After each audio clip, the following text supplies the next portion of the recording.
Hello, I am here. I'm playing more Metroid Dread. I was thinking to myself, I should uh, hook up some better headphones to this computer so I can hear what I'm doing in the game better, so I could just pick up the audio cues, and then I didn't. I remembered just now as I went to turn up the volume so I could hear better, which still is not well, and then I remembered, oh, I was gonna get better headphones. Only 10% of stuff.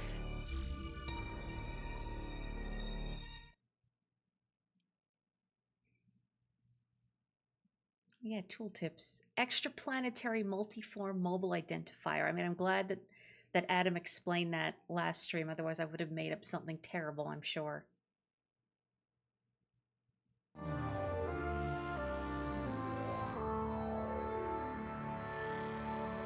Your stepmom's cat, Roxy, is always clawing up the couch, even though the scratching post is right there. The reason for this is it turns out that if she tries to use the scratching post, the other cat zooms in and hits her because he wants to be the scratching post guy. Oh, hang on. Let me just take a second to... All these things are still present. I thought they would leave, or they would despawn if I left the room, so then I could try again to parry that guy while I was paying attention. But no. Anyway, if you're watching this recording, the reason we have the cat segue is because I did not start my stream properly because I thought I hit the start streaming button, and I didn't.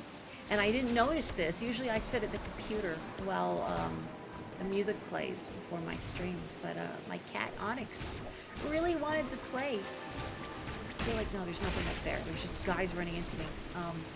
Anyway, he really wanted to play, and who am I to deny my cat and his big yellow saucer eyes? Unfortunately, that caused problems, and I looked like I was late on stream, even though I was sitting there the whole time. Oh, shame. This is all your fault, Onyx. I don't even know where he is now. He was so eager to play, and now he's run off somewhere. Boy, I gotta pay attention before I die to something embarrassing. This is not a great game to read chat while playing, which is unfortunate because I like my chat. I'm gonna break that. Can I break that from here? Yeah, I just remembered I have morph ball bombs, actually.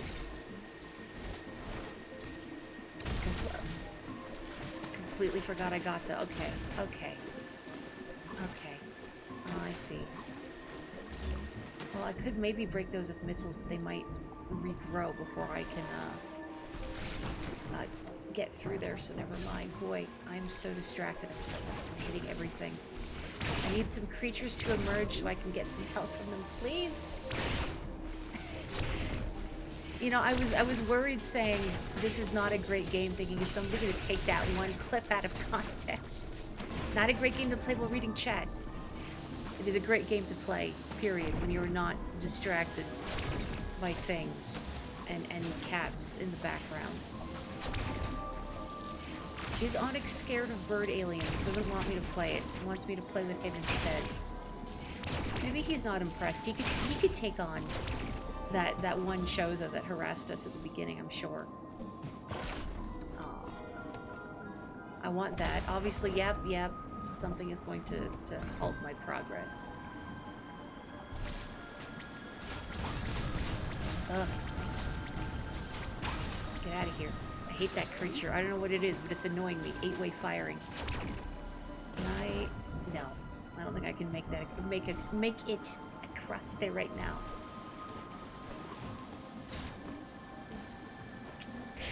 No. I wish I could do that in real life. Like, just... If a customer approaches me at work. No.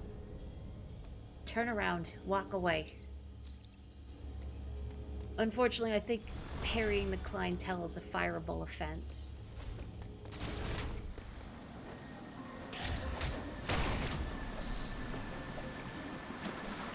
You think turning into a ball as a form of travel would be enjoyable? Maybe.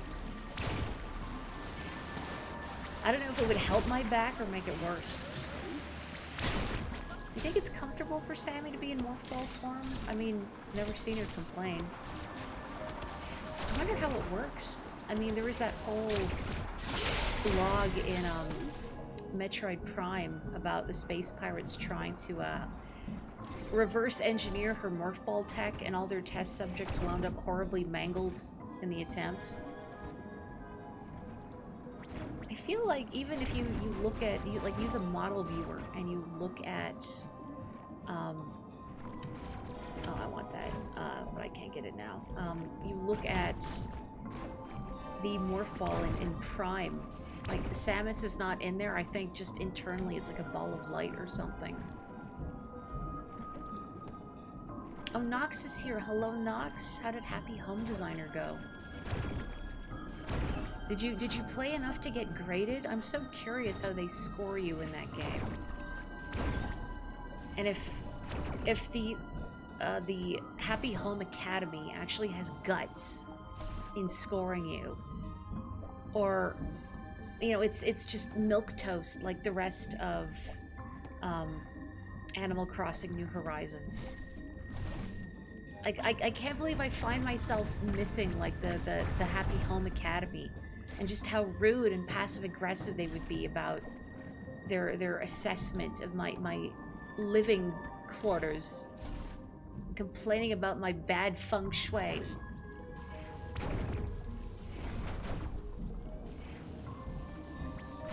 You know, I don't think I'd actually want to know the logistics of how her morph ball works. Something here must break.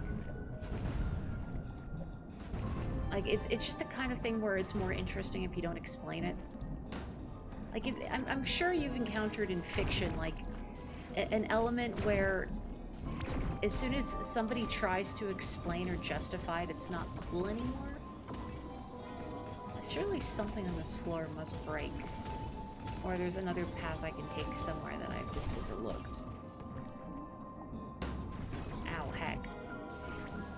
Oh, is the tutorial? Oh, maybe. They don't want to make you feel bad in the tutorial. Also, look at those cool squid in the background, whatever those may be. There's a lot of really cool just set dressing in this game. I guess I have to climb up. I was kind of hoping I could break the floor here, but I'm not seeing anything unless, like, there is a spot I can break, and I've just completely failed to missile that precise location. You're here, good. It's not like I was late starting or anything because I failed to hit the start stream button. Oog. Yeah, sometimes a little mystery is good.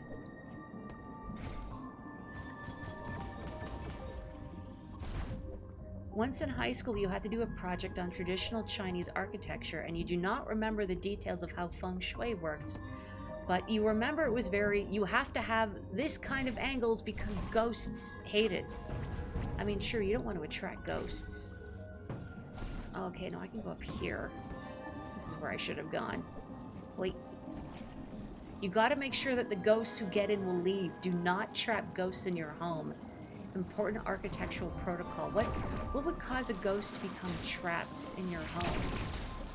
Like when I think about stories that have ghosts haunting a location, usually it's because something is preventing them from moving on or whatever, and not that the architecture itself has trapped them in its clutches. So I wonder, how do you catch a ghost? Uh-oh.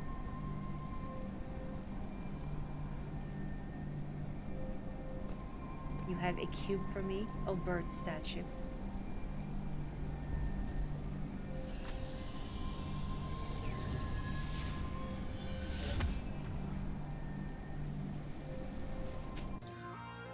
Flash shift acquired, alright. Ghosts are much like guests in Roller Coaster Tycoon. So you eject them by putting them on a roller coaster that launches them out of your park and into the neighboring park, is what I'm getting.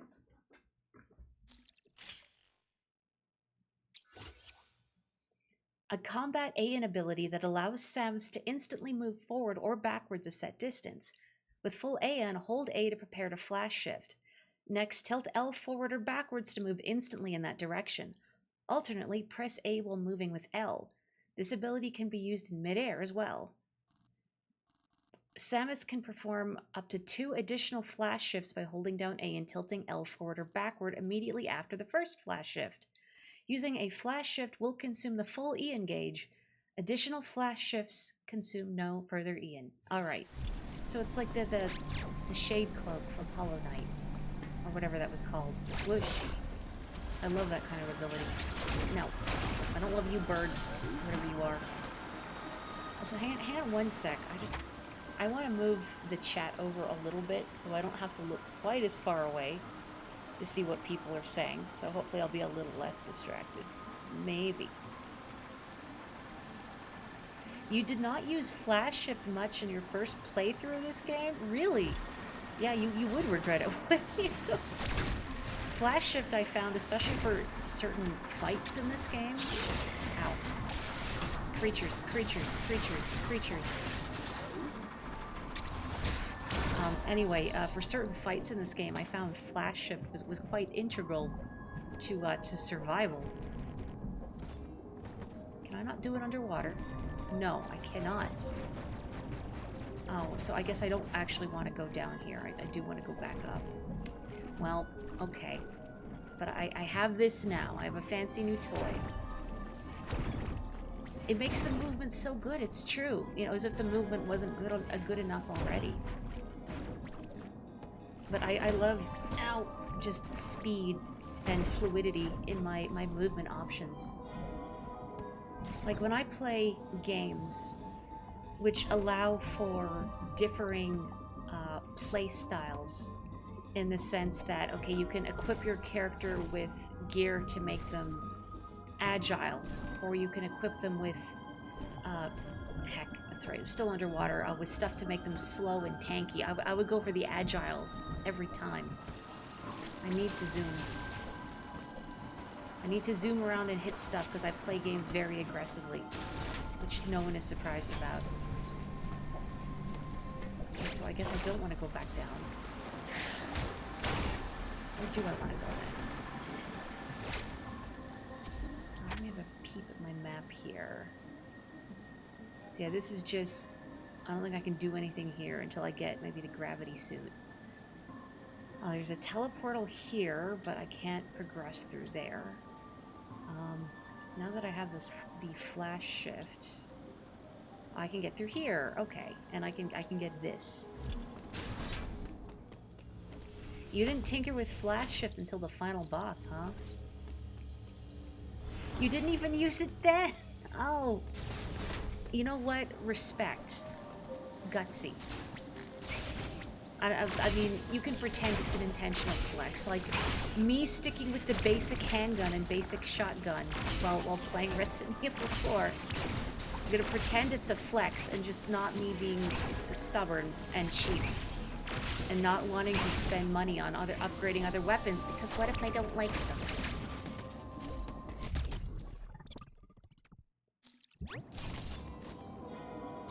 I don't blame you if the movement just doesn't feel satisfying to you. I mean, it's a...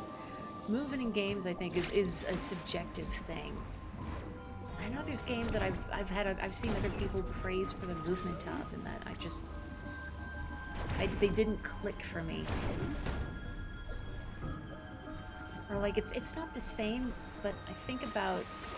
I mean, I'm a big Mario fan. This is not a surprise to anyone. I've played a lot of Mario over the years. I find the original Mario Bros., the movement in that is very difficult for me. Maybe in part because I didn't grow up with it, but also, in particular, the way your jumps work in the original Mario, and how you don't bounce much if you hop on an enemy compared to later Marios like Mario 3 or Mario World. And maybe it's more realistic physics-wise, as if we play Mario for realistic physics.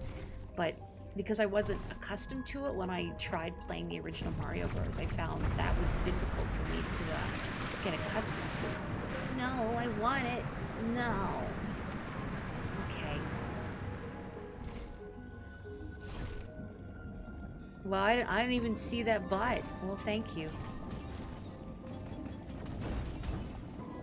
these creatures. Ow, they're bonking into me. Stop.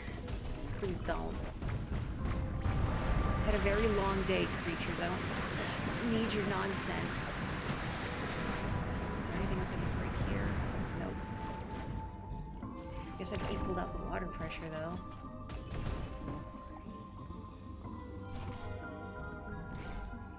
Does this... No, I still can't get up here.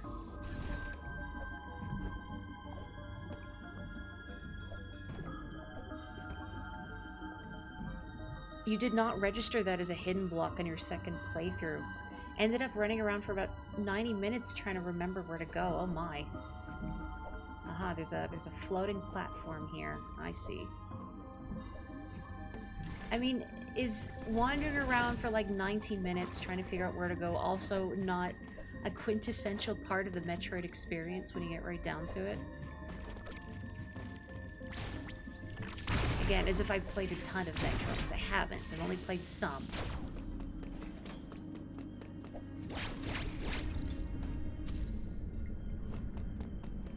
Had a very long day, creatures. I don't need your nonsense, average cat owner dialogue.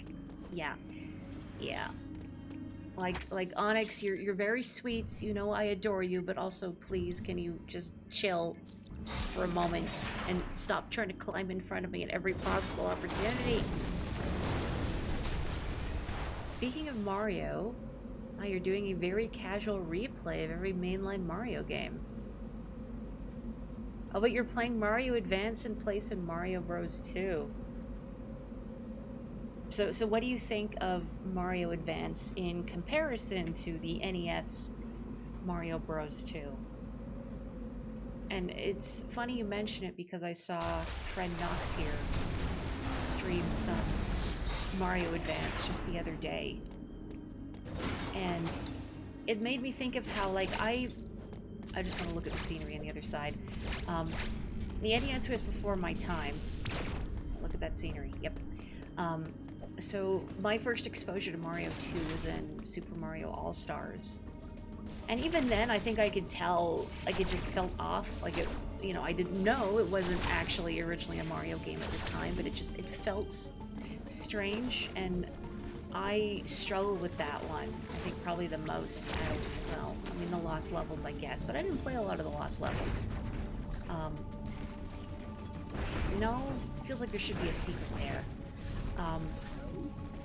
But one reason why I didn't really enjoy it was because the controls felt very floaty in Mario 2, and I don't know if that's like the general consensus that people have on Mario 2, or if that's just my impression.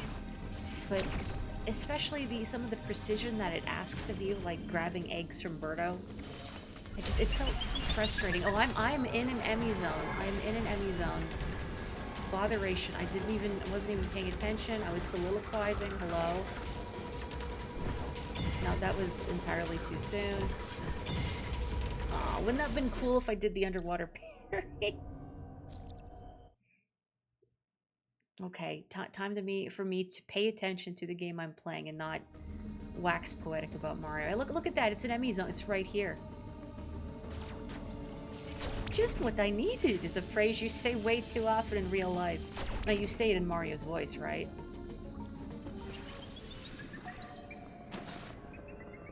Okay. In the Emmy zone, paying attention.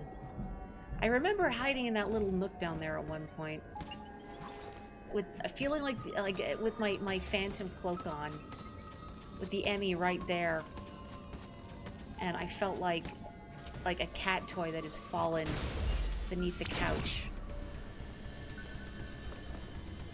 And the cat is pawing at you, trying to get you out. Oh, can't go. Hello. No. Keep going, keep going. Oh, they all say just what I needed. It's Mario's that I think of the most. I think it's the one I've heard the most. Okay, hang on. I need to figure out where I'm going before I get more distracted. Yeah, that's what I thought. Peach's voice is very shrill in Mario Advance. I mean, that particular era of Peach just feels very shrill generally. Okay, so I need to go down here somewhere.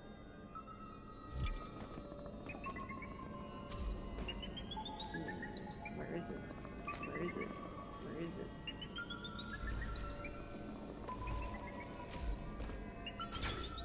It's over there.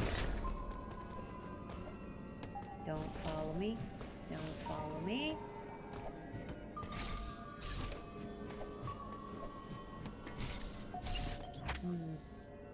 Where am I going?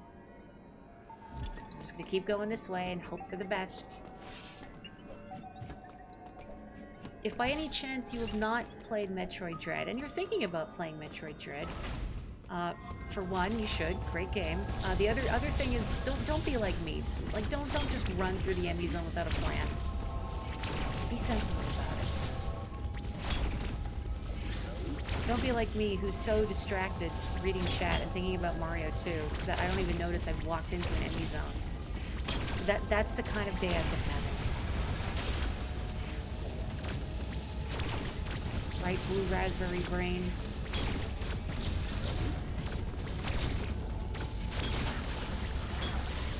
Goodbye, blue raspberry brain.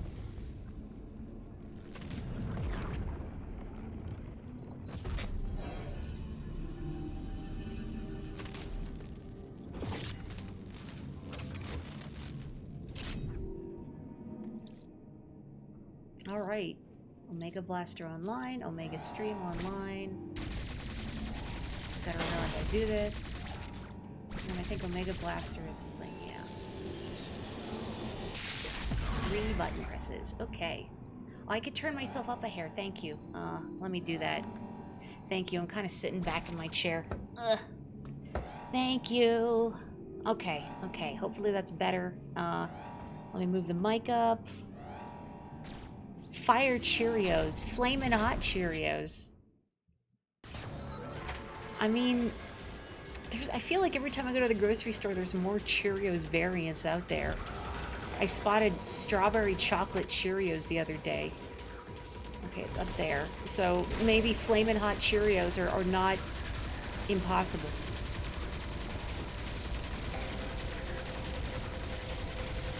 Hurry up and break, please. Hurry up and break. Okay, cool. I really hope it comes down here. Okay, good.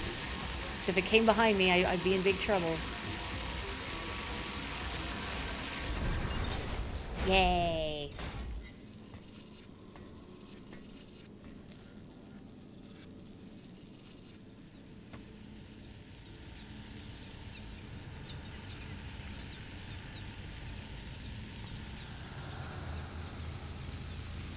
My Varia suit is now lemon scented. Speed booster acquired.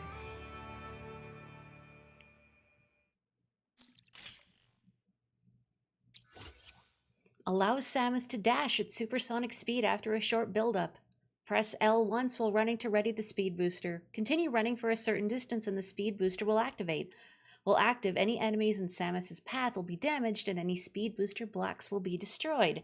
In addition, while the speed booster is active, Samus can propel herself in a set direction using a shine spark. It actually tells you about the shine spark. Wow. Tilt L down while using the speed while the speed booster is active to ready a shine spark. Once readied, press B to activate it before tilting L in any direction to propel Samus in that direction. Did we all get that? Great. Got it. Good. Pumpkin spice Cheerios are legitimately excellent. Now I'm sad I didn't try them, but I never buy Cheerio variants. Oh, there's an energy part there. Because they tend to be, like, sugar-coated. Like, they're sticky, and I don't like that. I only ever like the regular, basic Cheerio. Oh, it's above me. I see. Like, some of the variant flavors do look good, but then I don't want my Cheerios to have a sugary coating. It must be the other side. Apple Cheerios are still your jam. Are they distinct from Apple Jacks? Banana bread shreddies. Never get banana bread shreddies. Oh, I was kind of hoping I could, like, break these and go up. But I guess not.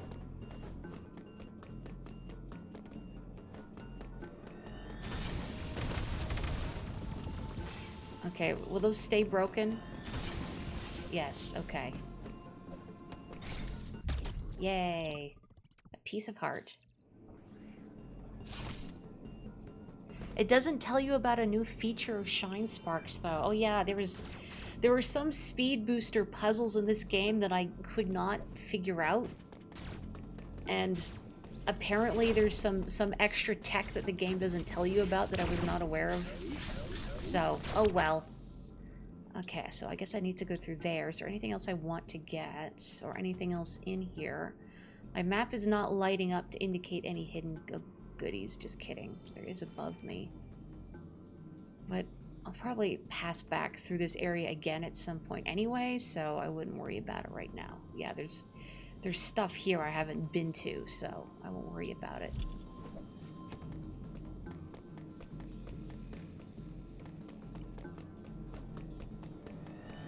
Go, go, go! Oh, right. I have to Shine Spark.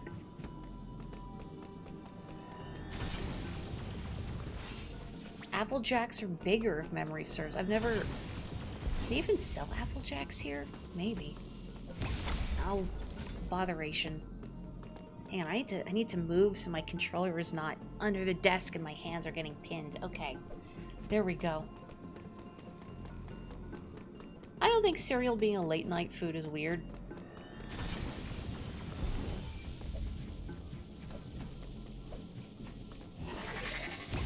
There we go. Okay. I'm gonna be really clumsy about that for a while, so just bear with me. Ow. Jeez. Oh, I will hydrate. Thank you.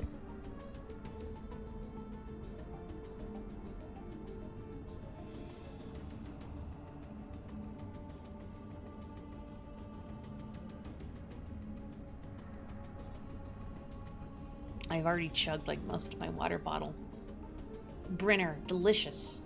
Breakfast for dinner is the best meal, agreed. You could have pancakes anytime. I'm a firm believer of this. Oh, it's another speed boosty block. But only a little one.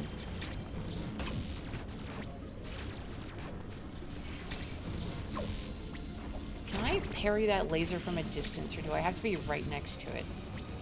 I mean, I don't know how Samus would physically parry a laser beam, but I mean, she can do a lot of cool things. Crumpets and jam at 10 p.m. Heck yeah, I don't think this is enough space. Yeah, there's some fancy tech you have to do here. And I don't know what it is, and I don't feel like figuring it out. Yeah, who would stop you if you tried to eat a hamburger at 9 a.m.? Unless, like, the restaurant does not serve burg, I guess. Then they might try and stop you. But I really want, like, scones and clotted cream now. That's all I can think about. Oh, I want that. I want that. What's blocking it? Uh-huh, uh-huh. Speed booster blocks. And also, some switches that I can't do anything with right now. This is your favorite upgrade to get the game. You mean the speed booster?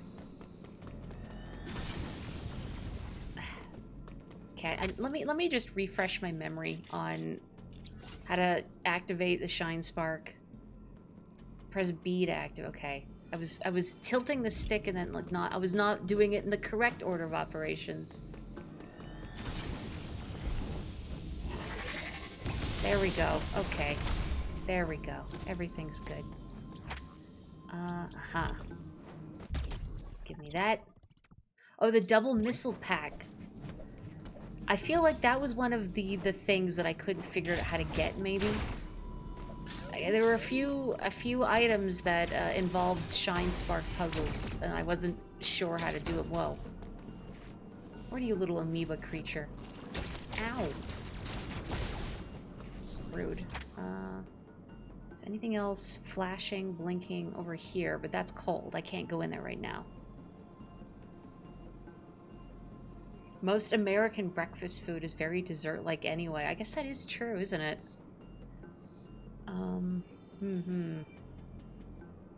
Thinking, is there anything else I need to do in here? Where am I going next?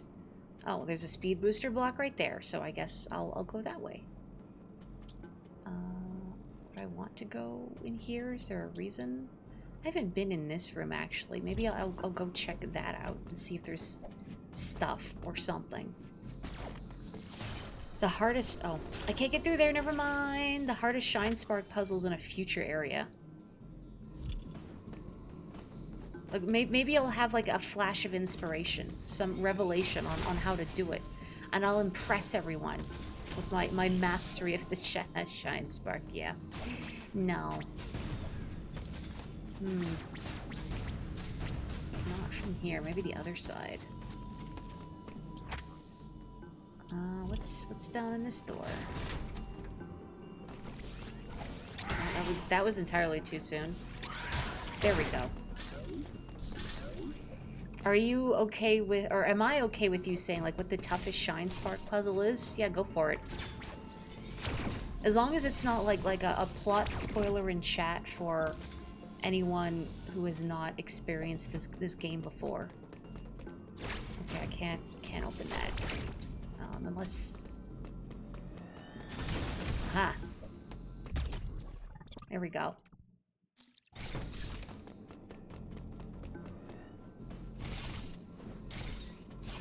I know, if I'm not misremembering, I think you can Shine Spark in, like, Morph Ball form, right? I feel like that was a thing I figured out.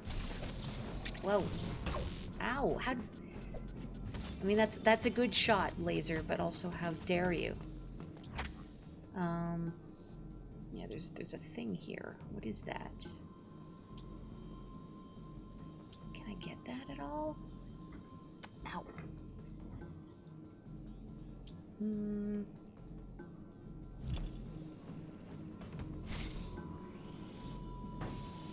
Okay, yeah, you can ball spark. I'm not off my rocker. Maybe a little off my rocker. Ah. Please. There we go. Okay, very nice. Is there anything else secret here? Yes. Oh, there's...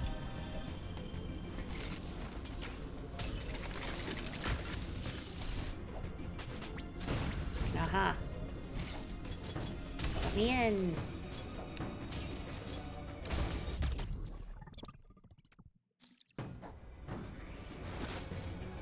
I did have a vague recollection of a room being there.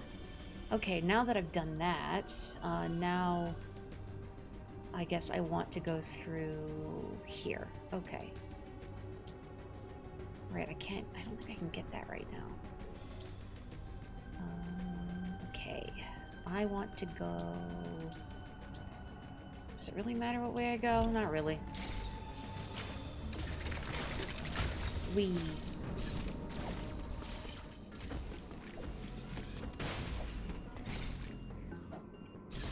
I'm curious, folks in chat, when you play games, not just now, but like at any point in your lives, did you ever try and fight like every single enemy in a room, even if it was unnecessary? Or did you tend to run past them? I feel like I used to feel like I had to fight everything. And then at some point I realized, actually, no, if it's faster to just walk past things and there's no real value in me sticking around to fight them, then why should I? Okay, so keep going this way and then go up. Ow.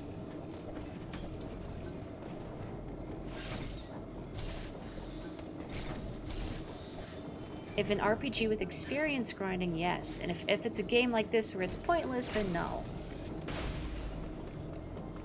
I mean, even in RPGs, I feel like it depends. How enjoyable is the experience of grinding? I don't like it if an RPG makes me feel that grinding is necessary to have any shot at survival. But if they make it so I don't really notice I'm grinding, like Etrian Odyssey. Oh look, Maurice talking about Etrian Odyssey again. Brace yourselves. Um, just the act of exploring just always made the game never feel like I had to grind, because just through the act of exploring the labyrinth and trying to fill out my map, that I'd find my party would be at an adequate level for survival. Also, this is not helpful to me. I cannot do anything in this room, I don't think. Well, never mind. That was a wash. Whatever. Since that's a wash, I guess I can just go back this way. Because, yeah, there's some speed booster blocks there, too. Oh, and a teleportal. The way I'm breaking all those dash blocks, I'm sorry. In my defense, I am extremely distracted right now. I had a pretty rough day, to be completely honest, so my brain is not here 100%, so bear with me. Okay, I want to... Do not laser me.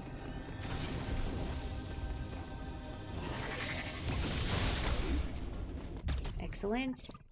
Elden Ring teaching you to run around every single enemy as you rush to get beat down by a boss for the 30th time. I mean, why even put enemies in the player's path at that point? It's like just to rub it in, just to make them more miserable.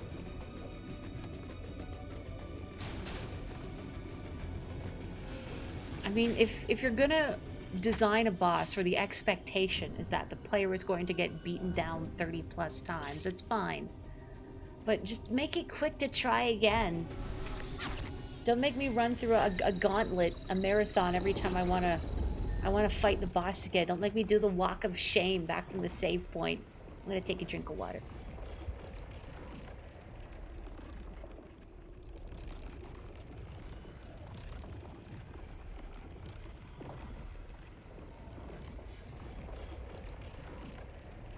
Does Tales of Arise have curated, or not curated, fixed encounters, I guess?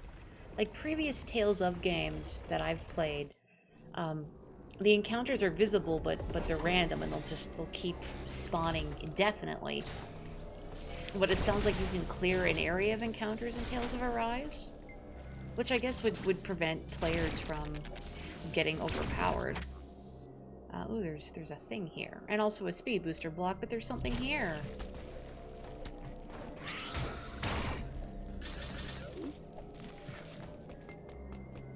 There's a finite number of enemies in a room. Once you load back into a room, they respawn. I see.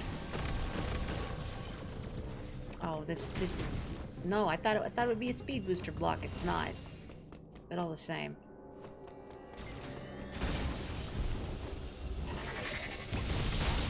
There we go. Better not have been... Okay. One of these leads to something secret.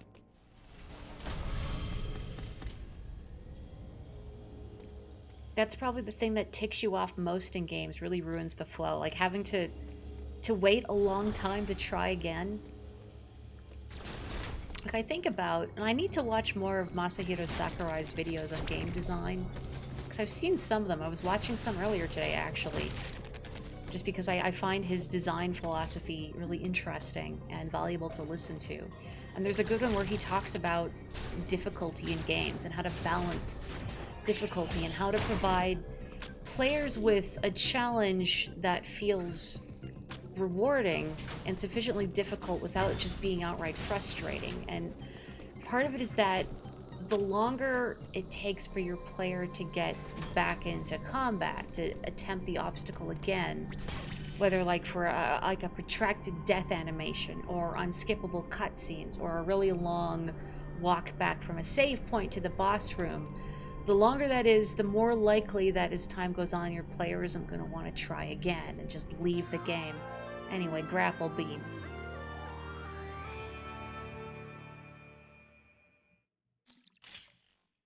Ooh, does Final Fantasy X have unskippable cutscenes? Worse if you have a long unskippable cutscene before a hard boss. Ugh. Fires a rope-like beam that can latch onto blue grapple points. I'm just inserting whatever word I want now. Hold ZR and press Y to fire. After latching on, tilt L in the opposite direction to pull objects such as grapple beam doors, grapple beam blocks, and grapple beam boxes. When latched on to a grapple swing point, Samus can swing back and forth. If Samus fires at a magnetic surface, she will be pulled quickly toward it. Get it? Got it? Good, because I've already forgotten. ZR and press Y. Well.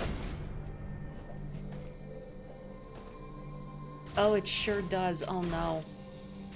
No, I've never played Final Fantasy X, but I hope it's not the sort of game that, like, say bosses will have obnoxious, like, one-hit kill moves, or otherwise moves that, unless you go in already aware of their existence and are specifically prepared, that it'll just completely screw over, like, your whole party.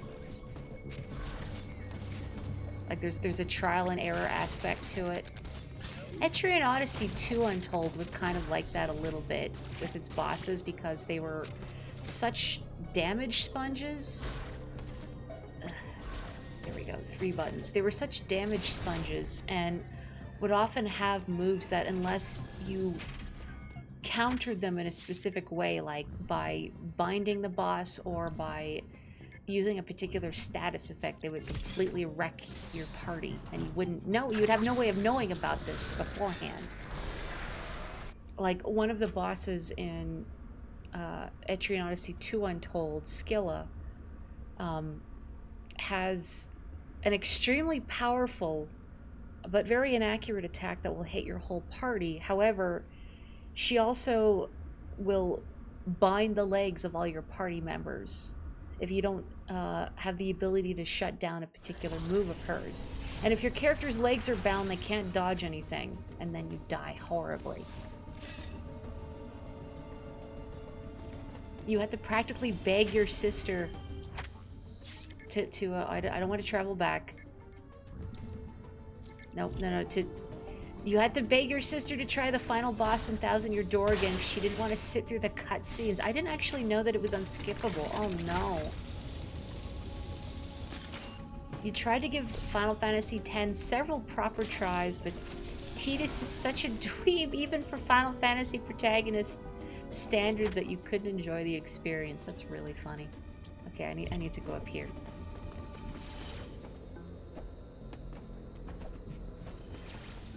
Yeah, it's right. It's a Skilla issue. There is not a God, I don't know how you say Charbitus. Carbid? I don't know how you make those noises in Etrian Odyssey 2. To anyone who is better versed in classical Greek mythology, I am so sorry.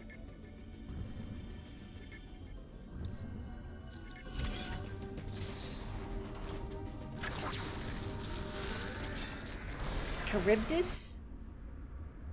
Oh man, see, I've never heard it spoken out loud. I was trawling in the depths of my memory thinking, did a character in Hades say it out loud?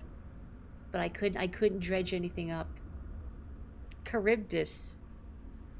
You know, I look at it and I think I was inserting a B in the wrong part of the word. Charybdis. Charbidit. What am I saying? Yeah, I just switched the Y and the B arbitrarily. I don't have dyslexia as far as I know. It just... Google supports Charybdis. Well, we also don't trust Google in this day and age. Come on. What did the AI overview say? I can't even make a joke about that. It's just too sad.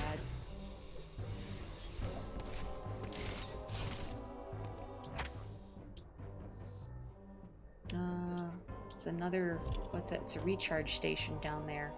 Before I go here, I just want to make sure there's no, like, secret things.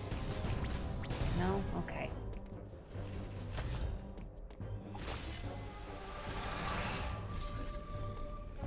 Well, yeah, no, I don't have dyslexia. I don't have an excuse. See, if you have dyslexia, you have an excuse. I have none. I'm just inserting letters where they don't go. My word now. Boy, prepare for me to be extremely clumsy with the grapple beam. Just accept this. Oh wait, there's a thing. I want it. Can I get it right now? Maybe if I speed boost up there? No, I can't do that. A mystery. Oop, excuse me. Maybe there's a way up there, but I can't be bothered to figure it out right now. Creatures. Creatures. Oh. I'm gonna be really clumsy with this for a while. Do I have to keep Y held down? Yes, I do. So it's just I can let go ZR, okay, I can let go of ZR and everything else. I just have to keep Y held. You think this is fun for her? I hope so. Flash shift into a wall jump, actually, that's not a bad idea. Would it let me... Well, would it let me do that, though, because of... Let's see. I don't know if it's gonna let me wall jump. Well, Sonic the Hedgehog hitting me also is not helping matters. Please.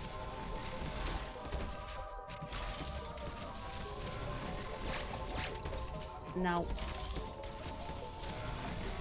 I don't feel like fussing with it right now. You must excuse me. My distracted brain just wants to get to the action. Oof. Oh, a new Emmy. If you press jump in the air, you'll fall into the condition that lets you wall jump. Oh. Like, well, now I actually have to go back and try again. I have no excuses for saying words wrong. For other things, I have excuses. I have plenty of excuses.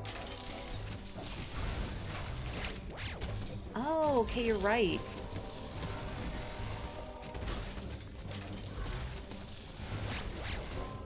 Aha, okay, you can do that. Well, thank you. Well, that's convenient.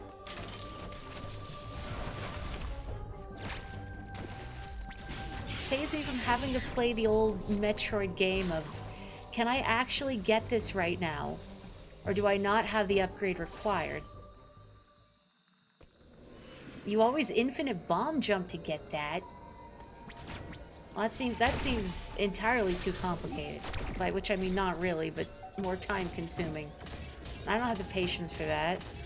What am I doing? I need to figure out what Emmy's gonna try and kill me today. Oh, let's follow the Emmy pit.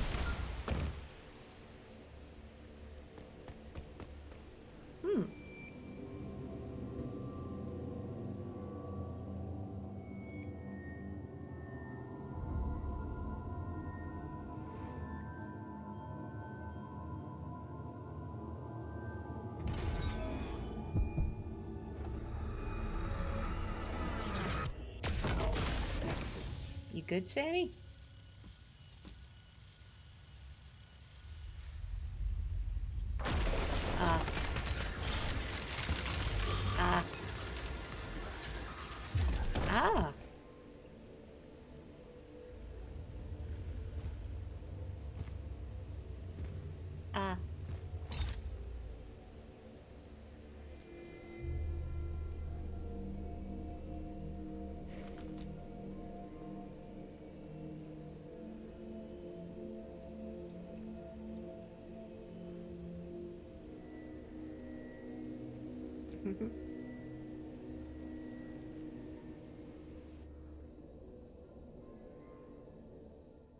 It is a big deal.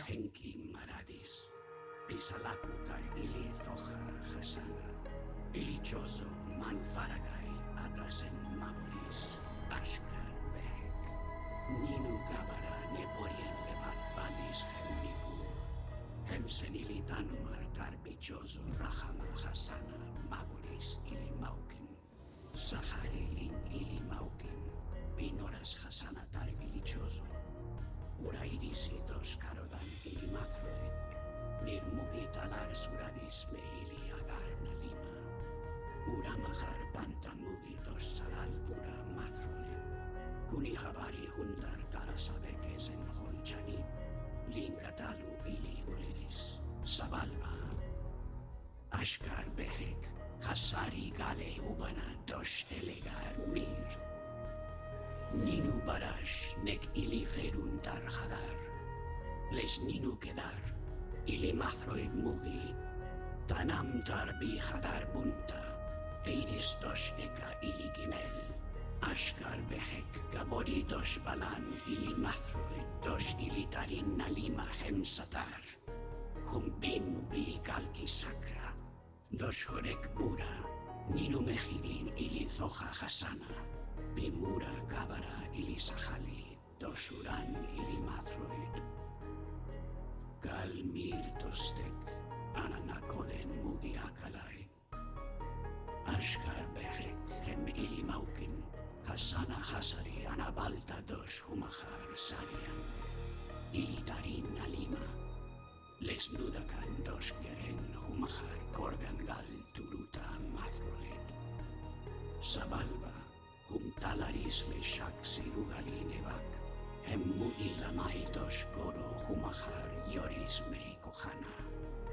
Aitar ili gelsu manu naloni ishka ili agarna lima. Mugi garama bi eris les nido. Ili tarin nalima megori le shakutanka. Omtar humahar gelsu mugi barilin ili eris. Arek ebores ashkar behek elemeirisi dos karodan hum. Ninu aros hakame, ninu mahar meheni, dos tumema, ninu mahar yoris. Ishili Metroid, meili agarna lima. Habari bama mugi sarali, lina tamahar toshek. Nutili Metroid esporodo. Ili yoris tar ashkar behek, dora habar bados les maradan. Has bados les maradan. Ashka ulugal ata. Ili emai marhuma satari lin ashkar behek. Tamus arlan, feje hadoran. Ninu habar kumane hundos, devolen ili Metroidim ishkanulisa tamaharisbi.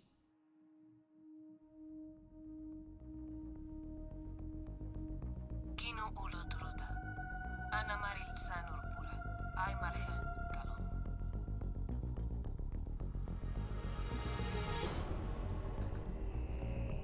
Ata estor daboris urahama.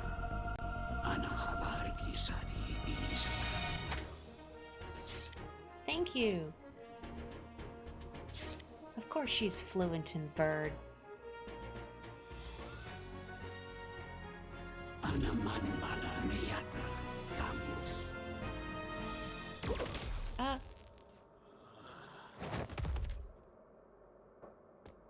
Oh, you dirtbag.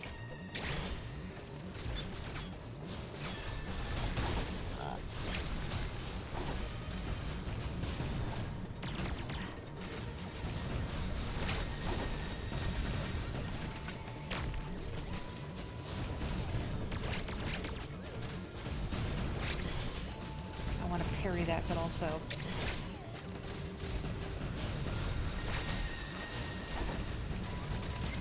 Man, it's a really good cutscene, but also, bird. There are only 2 birds left, and now we only have 1 bird left. And I'm very sad about this.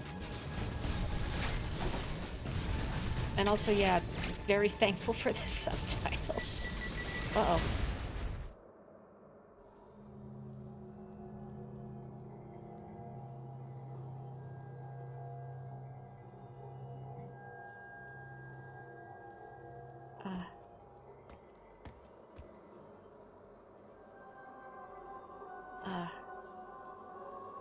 You were watching Kill Bill the other day and there weren't subtitles and you just assumed there weren't any for artistic reasons. I've never seen that movie. I don't know how much is or is not in English. I did recognize, I had played enough Metroid to recognize the significance of not only there being a Chozo here, but also Samus speaking to the Chozo. And I love that they constructed this whole language believably. And how you could even hear Quiet Robe, may he rest in peace too soon, speak certain words in his sentences, or like there was consistency in his words. That's not the button I want, which I thought was really cool. Like even saying her name, it comes out as like Damus, or Metroid is Mathroid, which I thought was really cool. At least 40% of the movie is in Japanese. Oh, that's ball. That's not what I wanted.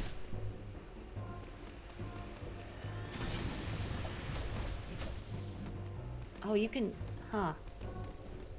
Oh, you know what? I realize you can somehow store your charge because there's a speed boost block in here somewhere, I think, that I never figured out how to break. And maybe that's it. Here, I think. Not there, but this wall. Yeah. Oh, hello, Taito.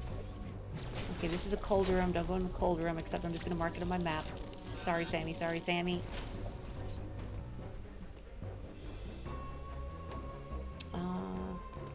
Yeah, I don't know precisely how that tech works, and I don't know if I feel like trying to figure it out right now.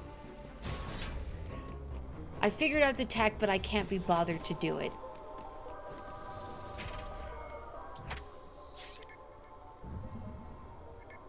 You could detect a subtle Spanish accent from Quiet Robe. Interesting.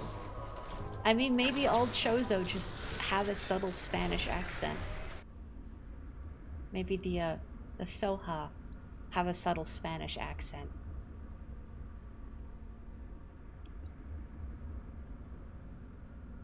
I mean, if I were to go out of my way to get that particular missile expansion, I would do it in my main file, where I already have 72% of the things collected. Might as well.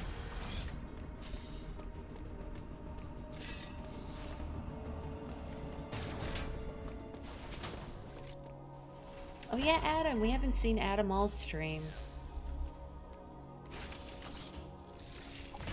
Uploading data. Our profile friend has explained much. We now know why the ME are pursuing you. Samus Aran, Raven Beak Lord you here. He wants the Metroid DNA that exists only within you. I have confirmed that Quiet Robe has deactivated all remaining ME. You should now be able to reach the surface unthreatened. The route Quiet Robe opened is in Verenia. Return there immediately. Well, it's a shame that we'll never get another opportunity to see me parry an Emmy. But they were fun to avoid while it lasted, right? And we shall never encounter an Emmy again. There's an item here that I don't have. Where is it? Something in the ceiling. Something in the ceiling.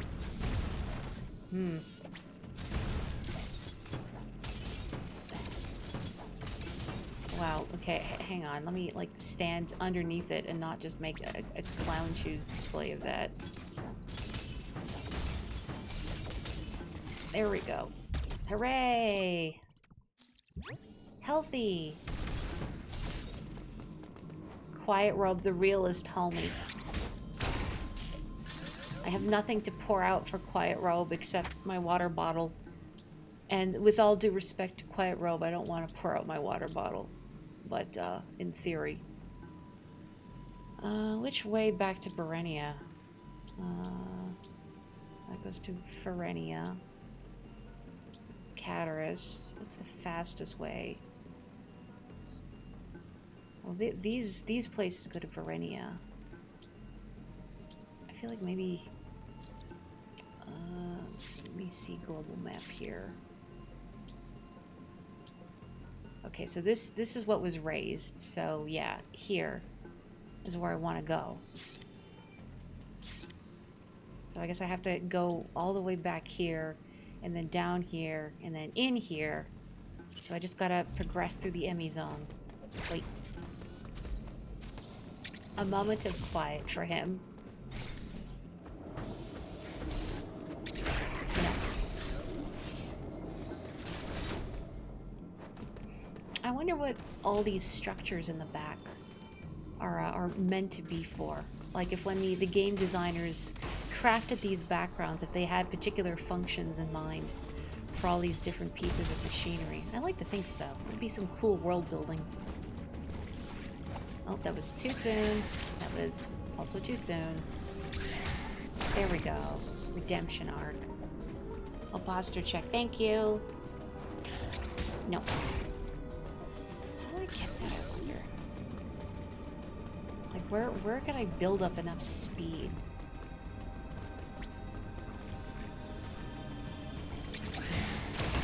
Ow.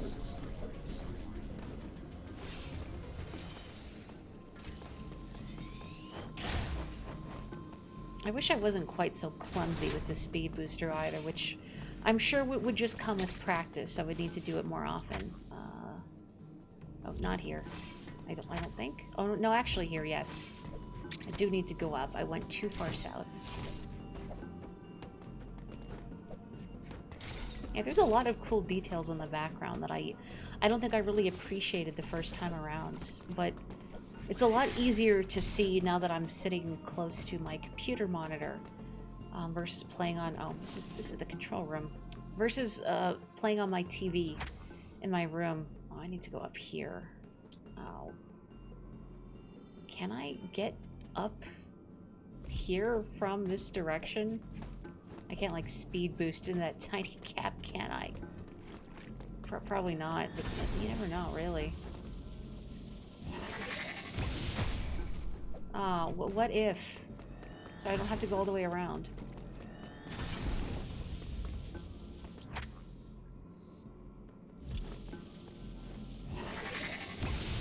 Ha ha ha ha ha.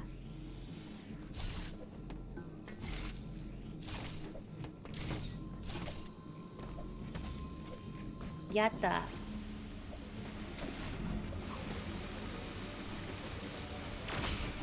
Ow. Just ignore, ignore, ignore, ignore.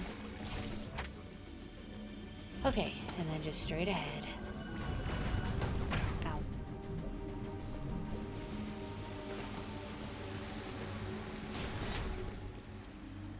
You can see the elevator shaft you came from the surface in the background as you climb through the zones. That in particular, I don't think I noticed.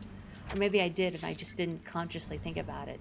But yeah, there's a lot of cool background details in this game that I am able to better appreciate now.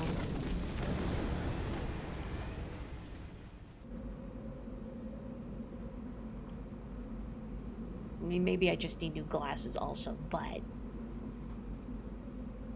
Actually, what I really want right now, not even new glasses, I want clean glasses, clean lenses. I don't know about the rest of my fellow glasses wearers out there, but it feels like trying to keep the lenses of your glasses clean is a truly Sisyphean task, and one that I am not capable of completing to my satisfaction. I feel like every time I try, I just make it worse. I've seen glasses wipes for sale at the pharmacy, but are they worth it? As opposed to, well, my microfiber cloth, but clearly that's not doing me a lot of good. Okay, this is where I need to go. Although, actually, wait. There is a grapple block. Oh, but that's just for coming through from the other side, so I don't need to worry about that.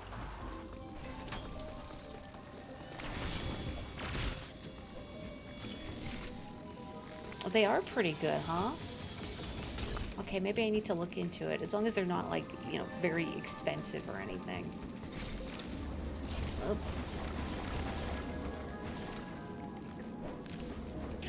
Anything that's sort of single use like that, I'd worry about it being wasteful or environmentally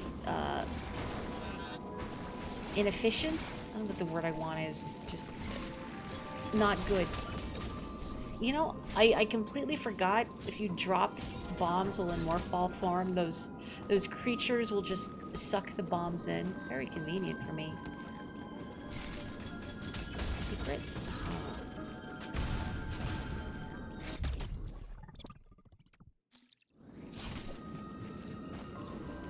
actually remember if my current frames have any sort of like a special lens coating or not.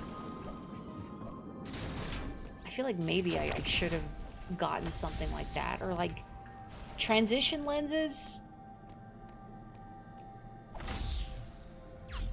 Transition lenses would have been smart. I have a bottle of spray lens cleaner, but it's just maybe it's just my microfiber cleaning cloth is just not doing the job.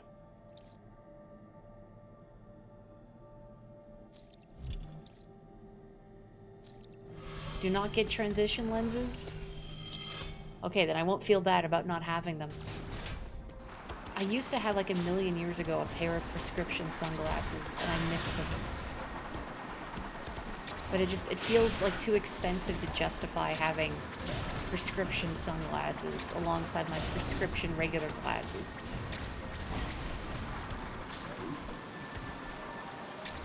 Uh-oh. Ow. There. Can you interest me in getting new eyes?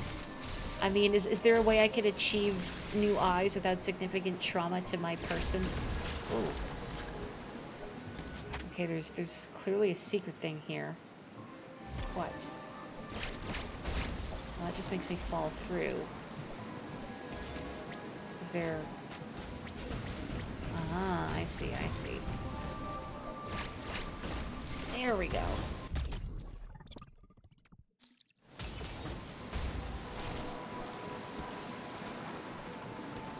Yeah, transition lenses, like, I'm not sure of the technical term for it, but they're ones that, in response to ultraviolet lights, like from the sun, they'll darken automatically.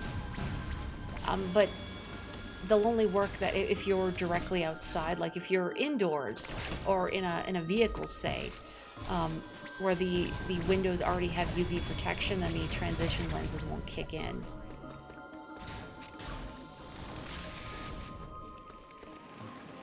Now, and where would you be getting these replacement eyes from? Would they be homegrown in your laboratory? Ow. Yeah, hit every single creature on the ground. What? You wanna go? You wanna go? We gone. He went. What's here? Okay, this just goes back. Okay. No. I don't want to deal with you amoeba creatures.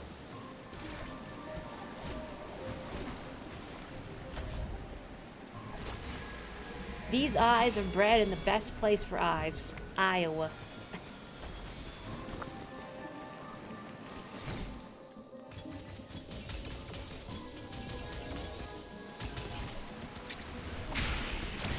I actually used the melee counter, like, intentionally. Also, more cool background details. What are these? These vines? Tentacles? Probably more vines. They don't look like they're from a sentient creature, but I don't know. Ah! Goop. Goop. Stop polluting. Probably tentacles, huh? From what, I wonder? Ow. Why did I go about that in the worst way possible? No, I missed. And now I am plagued by your children.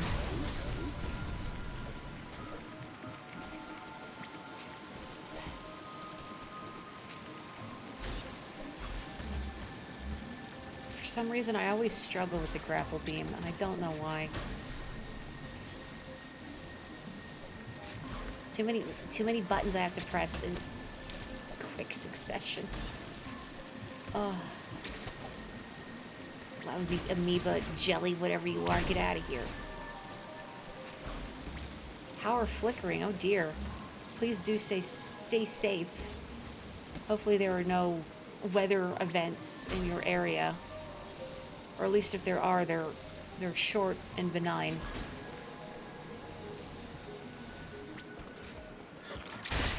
It's actually been snowing here the past couple days. Not a ton, and it's not been sticking, thankfully, but still, snow.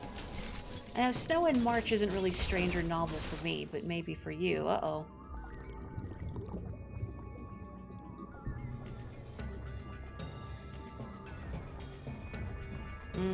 Tentacles.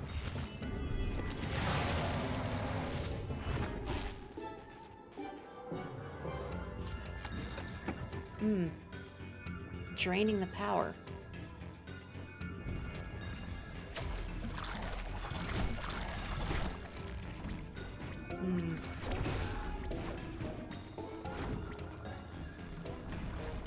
Oh, that's right. I can't use my flash step because it's underwater.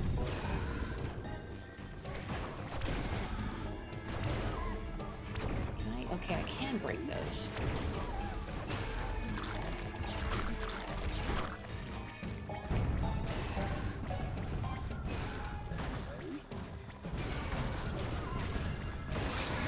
Okay. Come on. Okay, drain the water. And I guess I'll go to the other side. Drain more of the water. Oh, it was too slow. I should have charged up my... No. Man, why am I so terrible with the controls today? I mean, I know I'm distracted, but geez. Genuinely embarrassing. Wake up, Maury. Focus. Focus. I know you can do it. I believe in you, Maury.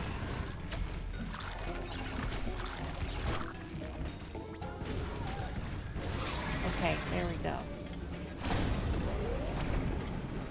Why didn't I just do a big charge shot? There we go. Okay. Drain.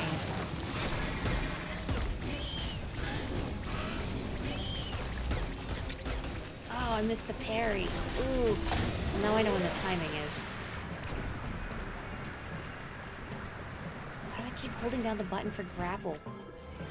When I don't want the grapple.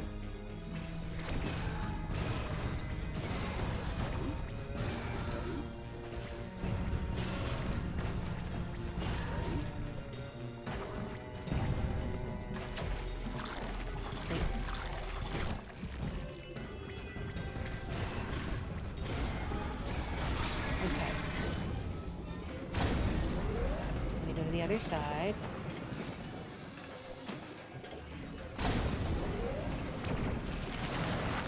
See if I can get the parry this time. Nope. It's too late. It's not vulnerable yet. Whoa. Oh, that's... Oh, that took, like, all of my health. What? Dude, what the heck? Oh, no, I need to grapple the ceiling to dodge that. Whoa. Grapple beam always confused the missiles for you. Same, as you can see.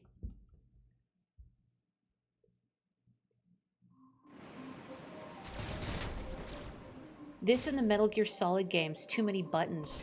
Honestly, the one game I feel is too many buttons is Super Metroid. And it's the fact that you don't run automatically. Like, if there's one thing I could have that you do automatically, it would be run. Because that's what made, I think, the controls slightly too cumbersome. But also, last I tried to play it was on NSO. With just my Joy-Con, and it didn't feel good with the Joy-Con. I've said this before on stream, I'm sure, that I played Super Metroid on the Wii Virtual Console with the classic controller, and that was fine. I didn't have a problem with it. I mean, it still did feel like slightly too many buttons, but I could still... It didn't feel terribly clunky.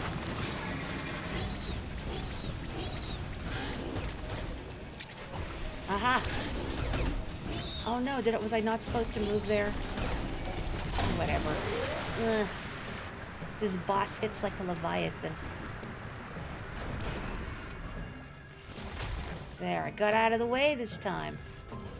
Ooh. I guess that's why you can't just grapple the ceiling.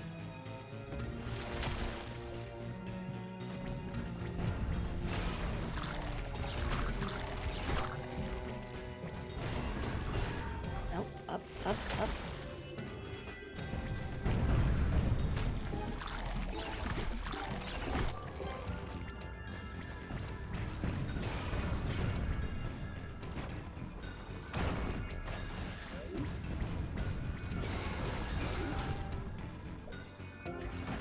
Focusing, trying to focus. Probably be easier actually if I grappled that. Never mind. Grappled this. But I don't trust myself to not be clumsy about it.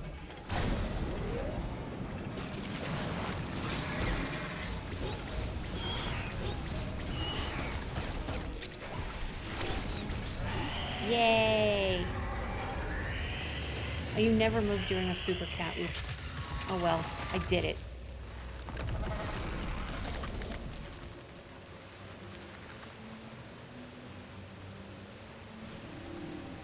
She just stares. Dispassionately. Unmoved. Whoa, oh. It'd be funny if it threw you into another boss fight just immediately afterwards. It wouldn't really be funny, though. It would be, come on, really? Oh, okay, yeah, I see what you want me to do. You want me to grapple, I know.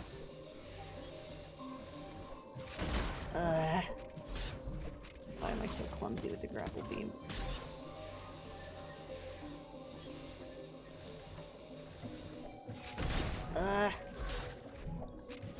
Not a huge fan of that boss. I don't mind it. I thought it was like a fairly simple attack pattern. Decently satisfying to fight. Yeah, this room is harder than the boss. Guess I gotta get good at grappling. Again. I have to remember how to play game. Play game good. And yeah, I hope you stay safe, Kapotoko. That sounds like a lot.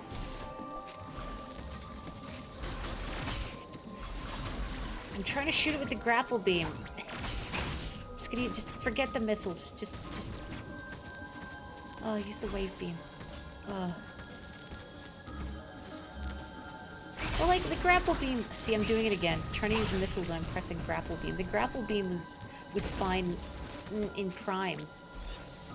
But maybe here, because, so it's ZR to activate the grapple beam. You can see the blue on her arm cannon activating.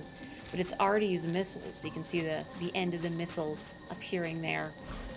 And inevitably, when I want to press one, I will press the other, and vice versa.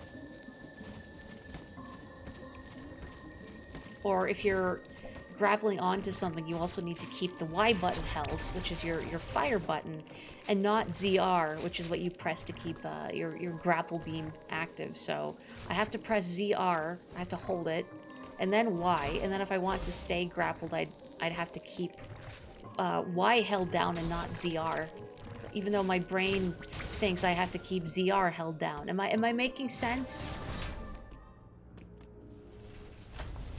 Oh, like, grappling's difficult to get right as a developer. I haven't played a lot of games that have grapple mechanics outside of Metroid. I guess Monster Hunter on the Switch when I played it. Was that Worlds? I'm getting it mixed up now. Because it's Wilds that just came out. Had, like, the wire bug? And that was a grapple, kinda.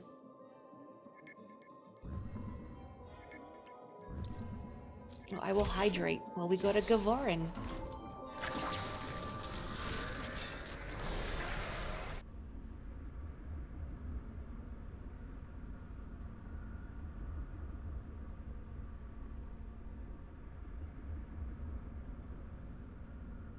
You find a lot of games on the Switch have the triggers in the opposite order that you prefer. I know oftentimes I'll find myself having to remap controls in games. Often like jump and shoot are the big ones I'll have to wind up switching, but also sometimes the shoulder buttons as well. I'll have to switch it to something more comfortable. Also, those little creatures, there were little flesh birds looking at me. And stone birds in the background. The Switch controller having A word is very irritating. I don't mind the A button placement on the Switch controller, but like, I like the Joy-Cons. Well, I like them when they work, just because I have tiny hands. I don't know, what to you is the pinnacle of controller design? Or just a particularly good or memorable controller? In my heart of hearts, I'm hoping somebody will say the Steel Battalion controller, but my heart of hearts knows that most people aren't going to know what the heck I'm talking about. Nor should I be allowed to talk about it, because I've never seen the Steel Battalion controller in person. I just remember reading about it in EGM a million years ago and thinking it sounded really cool. Thinking, boy, I'd like to try Steel Battalion. GameCube, GameCube, GameCube. You know, that's what I thought when I asked the question, was GameCube controller. And look, we're all in agreement. What is this thing undulating in the background? It's like foie gras. You like your controllers to weigh 20 pounds. Yeah, that's the one that's like a literal mech cockpit board. Oh, there's another one of these fellas here. So, my ability to read chat will be hampered for a bit.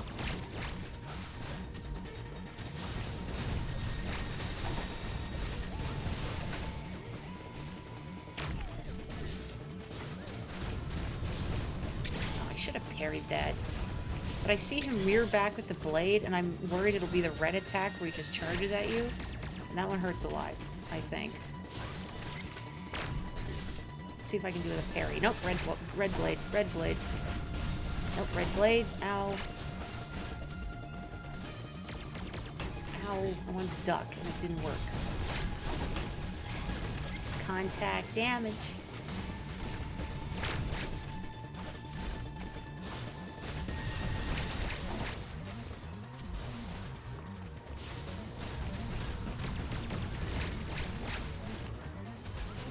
This is kind of a very dull way of fighting him, isn't it? It's very safe. Ow. Very safe, she says as she gets clobbered. Safe is relative. Welcome. A howdy. I'm trying not to look at chat, and yet I see that at the corner of my eyes.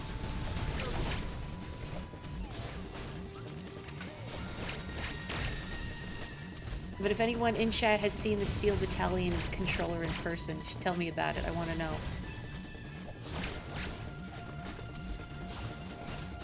No, but that game, also to my knowledge, yay, is very punishing because if you die without being able to eject, then your mech explodes and you lose all your progress and you have to start again from zero.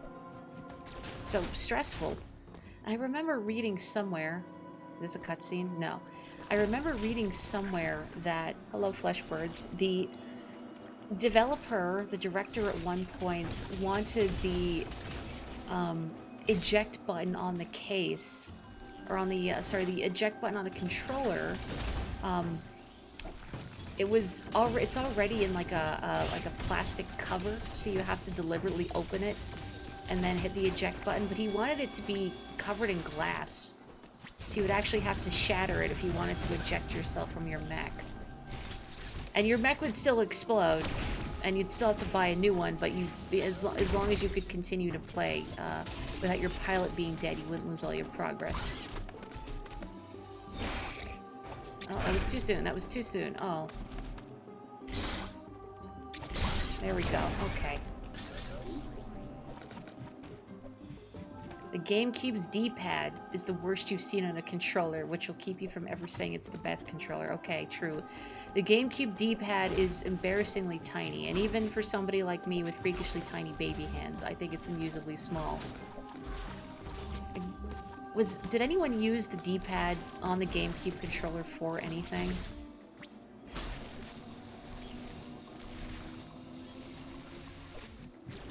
Right, I have to keep ZR held down. Same with the D-pad on the N64 controller. Only, I know Mischief Makers used it. Which I remember distinctly because the first time I played Mischief Makers, I had rented it. And you can use the analog stick to navigate in the menus and whatnot.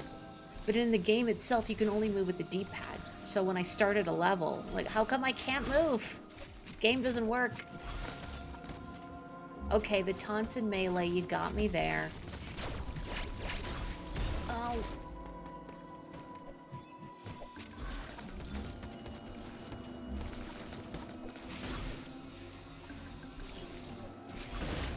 Why am I struggling so much with this? You tried to use the D-pad to play Guilty Gear. You know, I've never heard it said out loud, so I'm not gonna try saying it out. Maybe it's double cross AC. Double cross something something. Accent core? Well, no, that's... No, I'm thinking... No, I was gonna say that's wrong. I'm thinking of Crisis Core, but no, that's Final Fantasy. Ah, I had it. I had it. Yeah, I'm glad I'm not the only one who apparently has struggled with the grappling. Okay. Just have to fire sooner. Oh, come, Sammy! Sammy!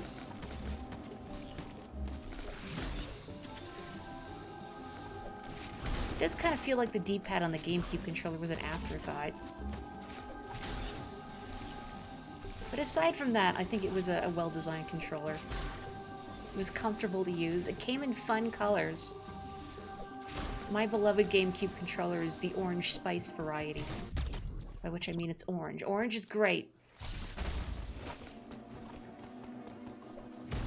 The worst grapple puzzle for precision. I am inclined to agree. And I don't even remember the other grapple puzzles in the game. I'm just inclined to agree because that one annoyed me. Okay, and I can't get back through here, so I guess I just go back the way we came and we go up. Get in there, Sammy. Get in there.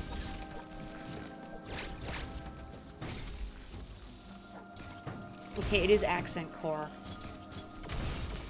You've played a lot of Earthworm Jim and Toy Story. You know a thing or two about grappling. I've played some of both.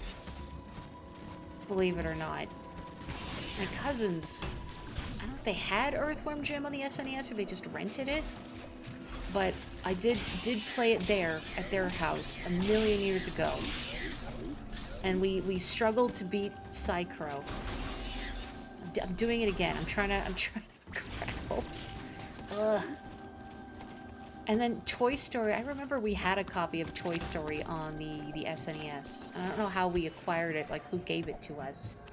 Because it's not the kind of game I would have asked for or otherwise acquired voluntarily. But never got far in that game either. I mean, it also wasn't a very good game, but it was really hard. And not fun hard, but just mechanically unfun hard. Difficult to play hard. Bad controls hard. Just very slow-paced and unfun. And no save system? Also, what a cool plant. Welcome back, Flagra. Welcome back, Adam. I didn't even acknowledge the Emmy I ran past. I wasn't going to acknowledge me. Why should I acknowledge the Emmy? Samus, you are approaching the surface. This area, Gaverin, appears to be an underground forest. Gaverin. I said Gavorin earlier. See, if I say it, it's going to be wrong. The Emmy have been deactivated, but Ravenbeak still desires the Metroid DNA within you. I have reviewed the video log of your encounter after your arrival. You were no match for him then. You are no match for him now. It is true that you have recovered many of your combat abilities.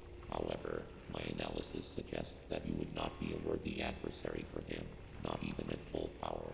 Okay, again, Adam, you're being a real Debbie Downer. Like, have a little faith in me, please. One thing still eludes me.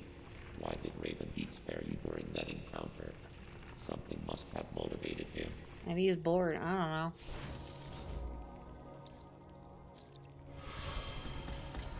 Yeah, because he's a bored. No. Don't encourage me. Let's go, ow. Go say hi to the Emmy that I ran past.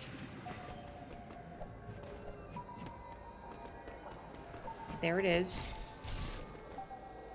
It's a very nice shade of blue. It's very handsome, very fetching. I like how it's poised underneath that ominous fan light.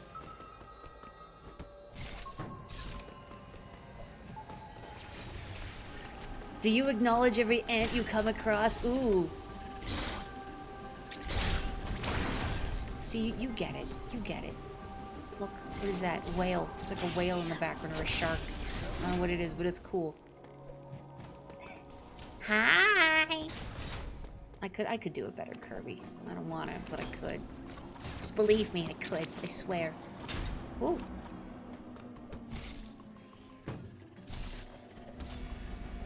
You say Gavoran like I do. See, what did Adam said Gavaran. That's Gavoran. Ooh. I was too busy looking at that thing down there trying to get at me and unable to. And then the thing on the ceiling stabbed at me. Rude.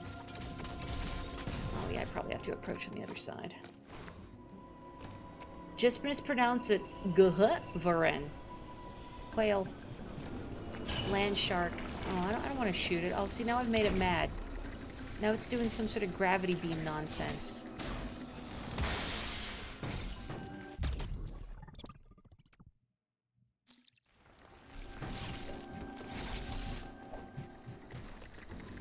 Oh, ow. Ow. The whale tractor beam is draining my health.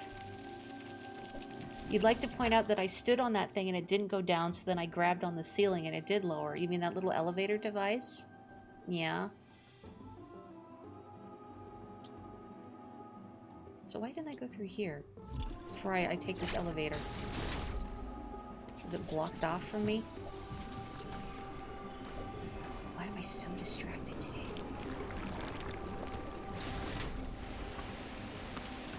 No. Is this breakable?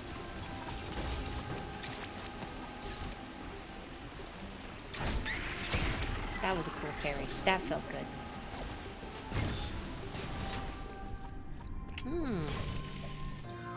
Super missile.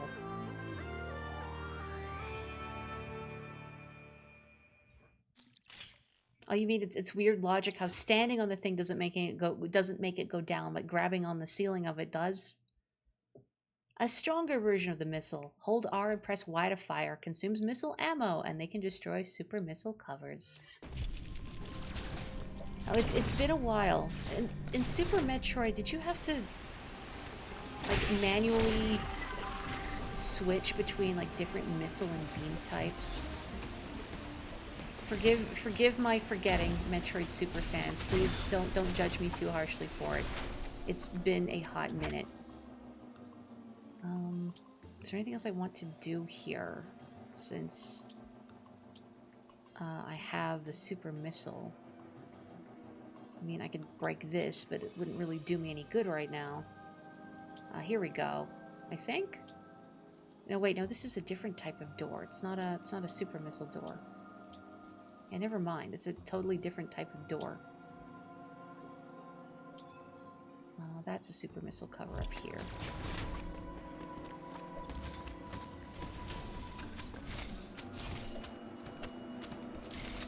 Okay, yeah, this is one of the rare Metroid games that stack missiles, and thank goodness for that, honestly. Nobody wants to have to keep track of multiple different ammo types for what's functionally doing the same thing, right?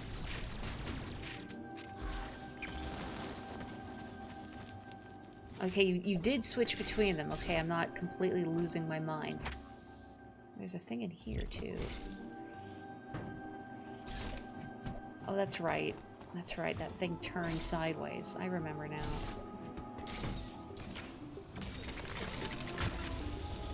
Super Missile, the best superhero Pomeranian. I guess this is your periodic reminder that if you've never played or otherwise experienced Ghost Trick Phantom Detective, you should play and or otherwise experience Ghost Trick Phantom Detective. Do it for Missile. And also, it's just, you know, it's a great story. Would strongly recommend. Interesting puzzle gameplay. And also Missile is there. Just admiring the background again. You have to. Or I have to, at least. I have to run to the edge of the train station so I can admire the view.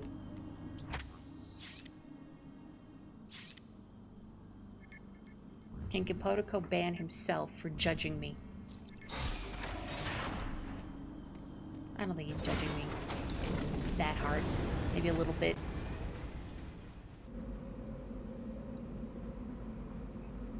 In some ways, it's intimidating playing a Metroid game, knowing that I have at least a few big Metroid fans in the audience and being scrutinized. I must deftly control Sammy or else. Aelin. Aelin? I'm sure Aelin.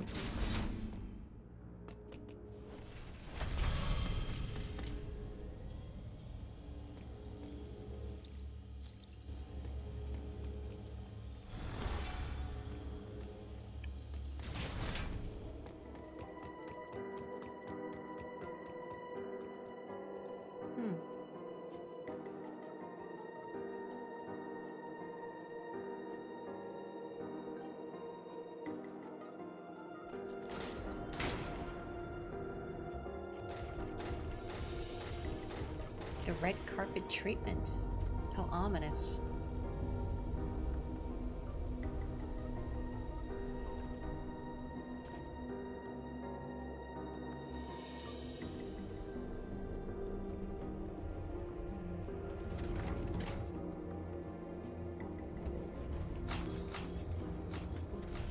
Oh.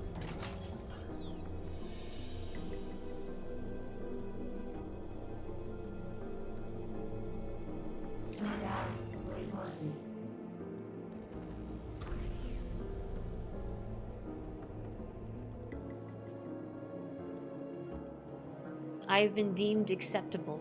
They like my vibe. Your apartment is set up like that too. Yeah, mine too. Only instead of the searchlights and the drones staring at me, I have Onyx instead as my security system. Well, I can't break that. Oh, sorry. I guess I can break that though. Sorry. Somebody worked really hard on that bird statue.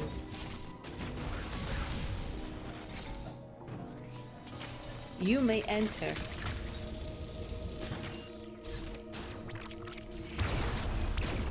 Although since I can't open, oops, these doors, how much progress can I really make in here?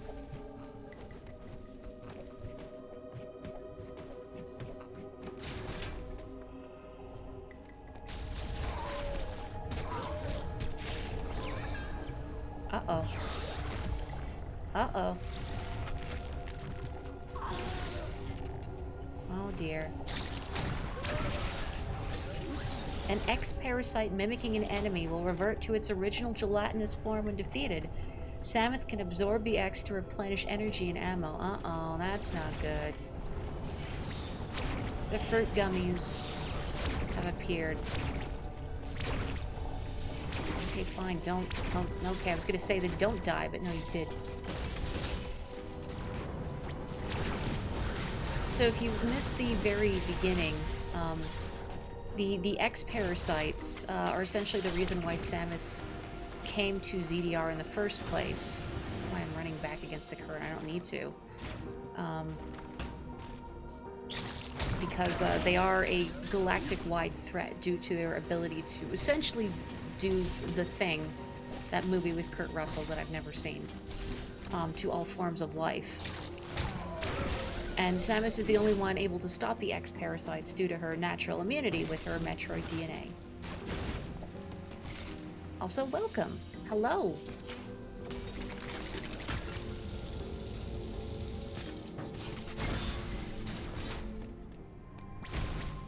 Oh ho, what do you have for me? I guess something to break these conspicuous doors. Plasma beam acquired.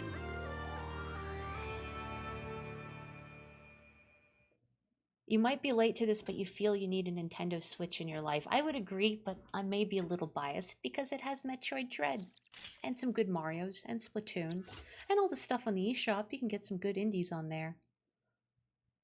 But I mean, they did say the Switch 2 would be backwards compatible, but I wonder if that includes all of your digital purchases too.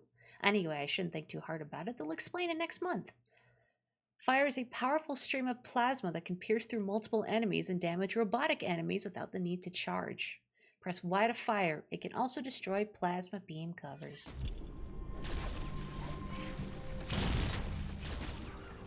Have you played Hollow Knight? That's the... oh boy, there's a lot of fellas in here.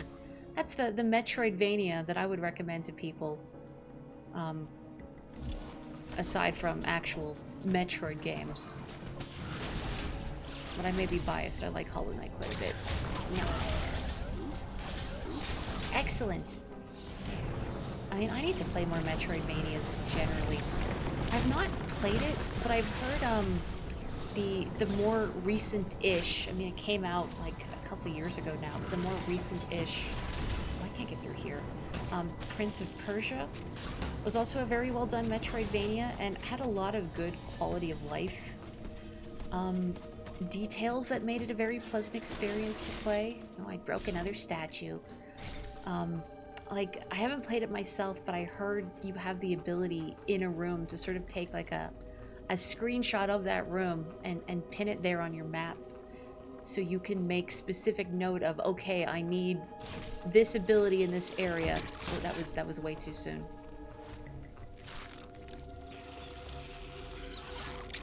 Which for someone like me who constantly forgets where things are is greatly appreciated.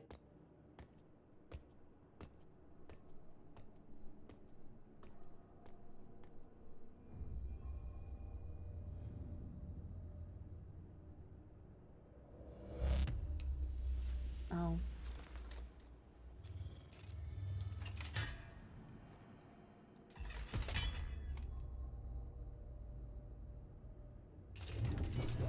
Nice Chozo armor.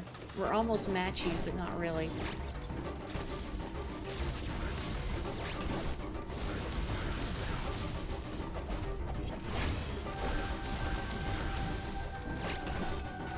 But I keep hitting his spear on the way over. Probably shouldn't do that.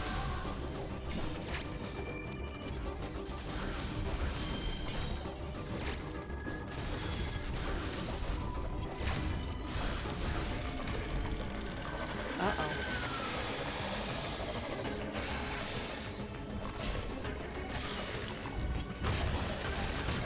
Oh, there's goop in the ground now.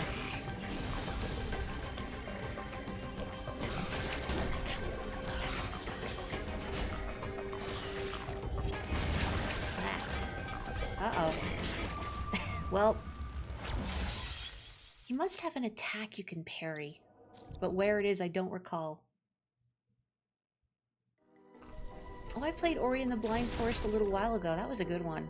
Although I wish there wasn't as so many particle effects. I find they're a bit distracting to look at. I feel like it's sort of why I've never really gelled with Danmaku games. When games have a lot of visual noise going on, that my brain sort of struggles on what to focus on. Why can I not wall jump today? Goodness gracious. Like, seriously, why can I not wall jump?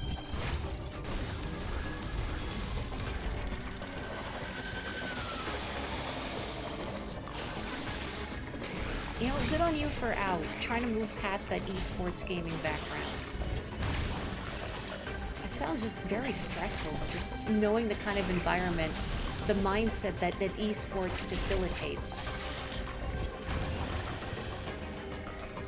Now, granted, I don't know what games you would have played in the esports circle, but I think about, like, MOBAs especially, and the joke about, like, nobody who plays stuff like League likes League.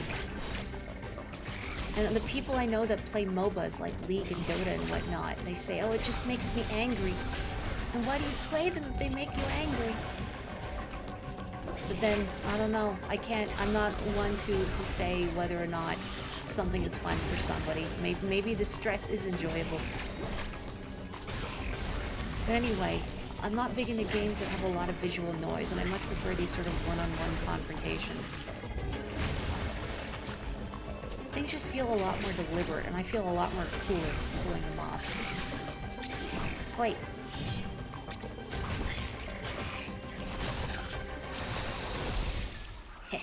Okay. Much nicer.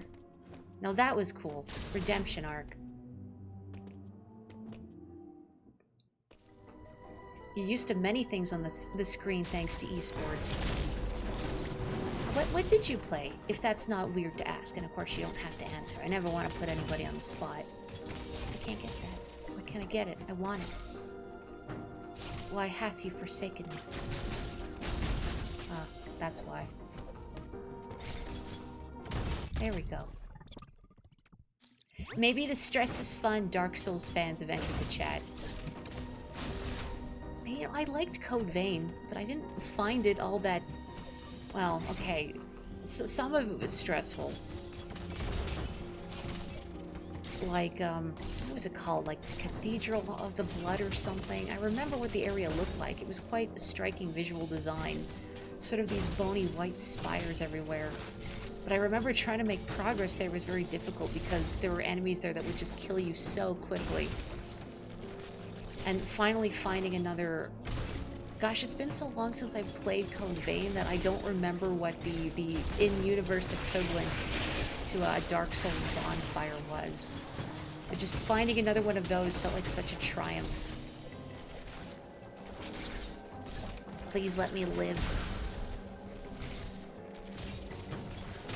Oh, here we go. Started with League of Legends, Overwatch, and Counter-Strike Go. You went to a lot of events to compete where I hope they were fun. Like, on one hand, I feel a part of me thinking, like, boy, wouldn't it be cool if I could somehow make my living being good at video games? And then I think the world of esports just sounds, well, I don't want to say outright toxic, but certainly not healthy, based on some of the stories I've heard.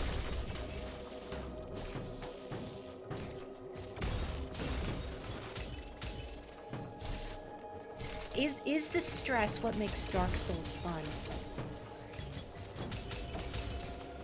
Like, it's the kind of game I'd like to pick the brains of friends who are into it about, as I've not gotten to try it out for myself. Just to get an idea for what the appeal is to you personally. An unknown resource has been acquired. You cannot use this item yet. How mysterious. No sequence breaking for me. Wait.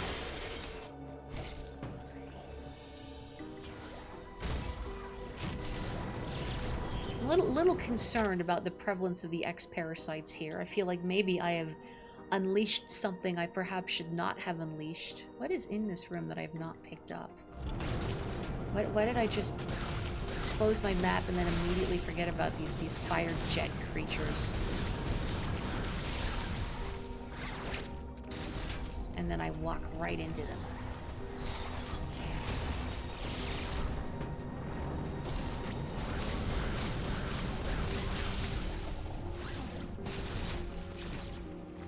The first time you got one of those, it was from an insanely long infinite bomb jump and you got really mad. Oh, because you got it and couldn't use it right away. Okay, I can't break that. Ow. So there's something here. Ow. Lousy creature.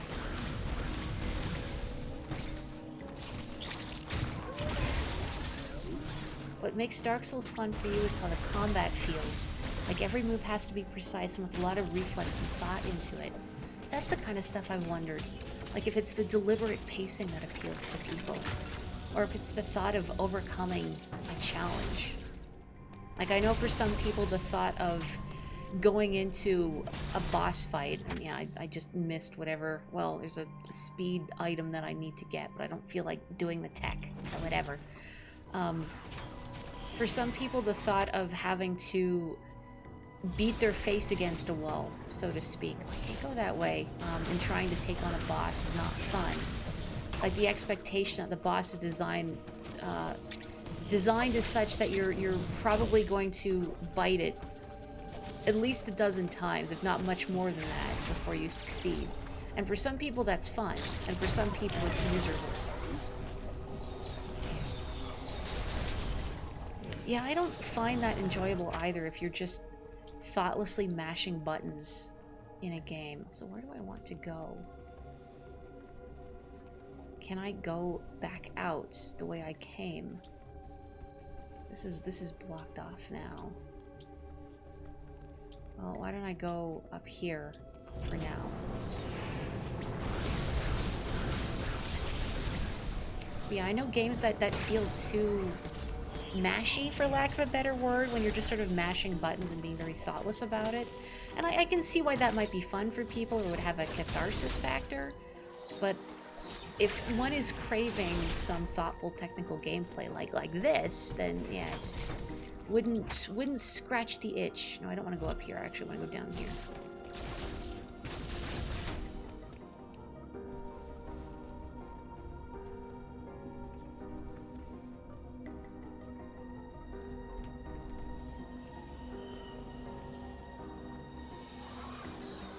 Uh-oh. You know, if you didn't have context for this, and you didn't know what the X-parasites were, and what they were capable of, this scene would probably read a lot differently. It looks like they're frolicking, joyous, that they're finally free. But of course, Samus is looking upon them and knowing what she has wrought. No. Oops.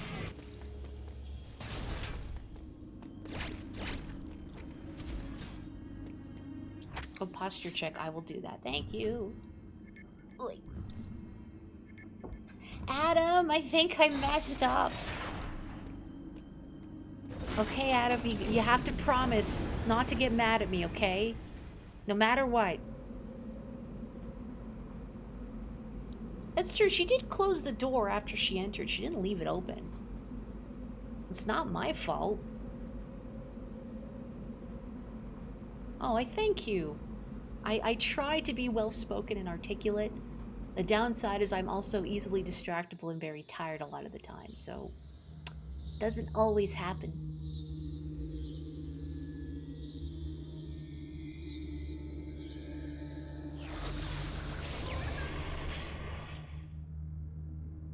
What did you just turn into? Oh.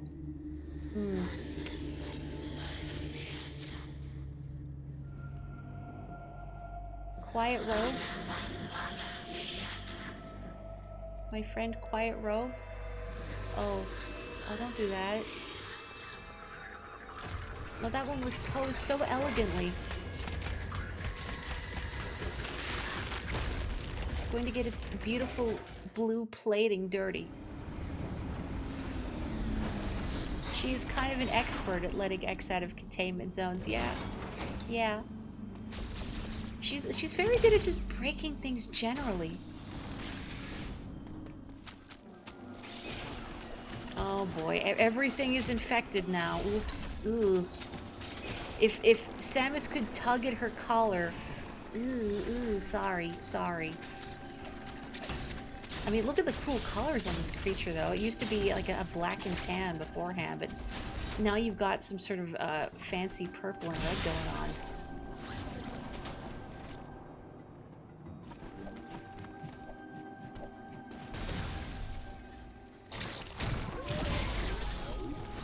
I mean, English is extremely difficult. I'd never hold it against someone if they feel their English is imperfect. I wish my Japanese was better. So, Adam, a little thing about the X-parasites. Don't get mad at me. The X have been released from their confinement.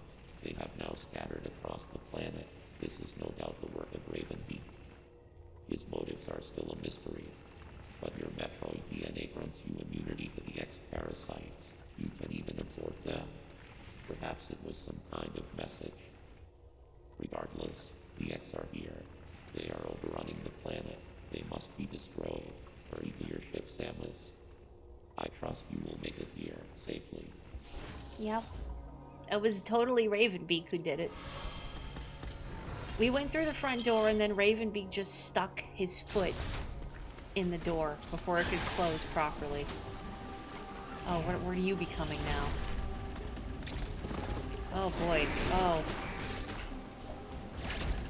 Now where do the X-parasites learn to do that? Oh, and the Emmy's here. Great. I guess I'm going up here since I can open that now.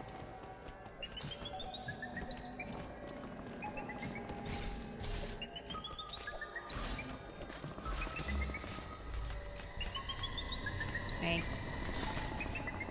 Just ships passing in the night, right? Keep walking. Keep walking. Go in your little vent. Oh. I've heard that Dark Souls 2 is not as good as the others, but I don't know any specifics beyond that. Ooh, get in there.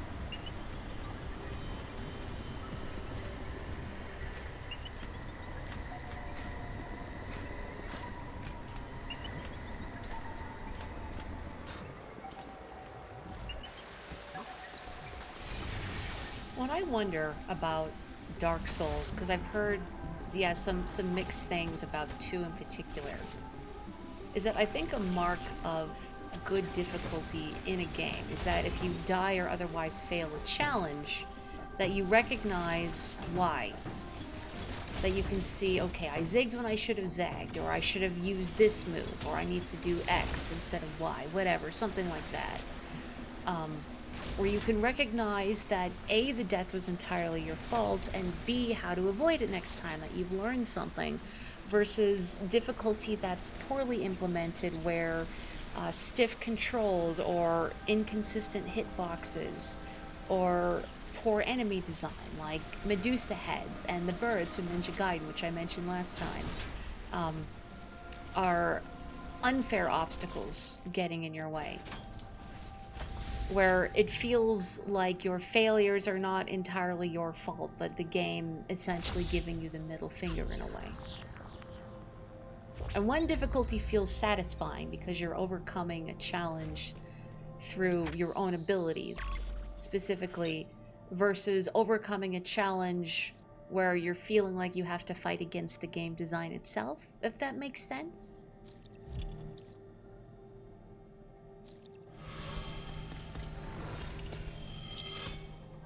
Dark Souls 2 online system was its worst aspect. And do you have, I can't remember, but I feel like you have to always be online for those games, right? Like, you can't even pause, which is just asinine. Like, if you're playing a single-player experience, you should be allowed to pause. What if somebody comes to the door or you have to use the bathroom or whatever, you know? It's like the whole games as a service or always have to be online thing. Oh. Oh, hi. Oh, what was that?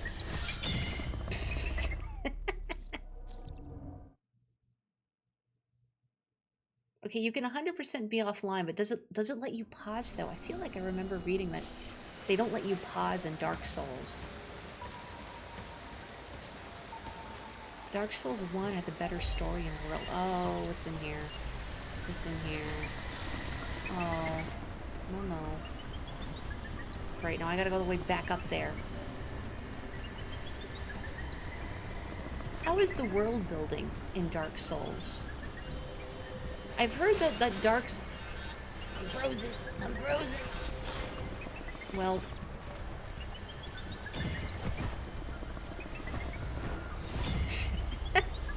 It's really hard to parry underwater. I've done it, but you're very slow, as you've noticed.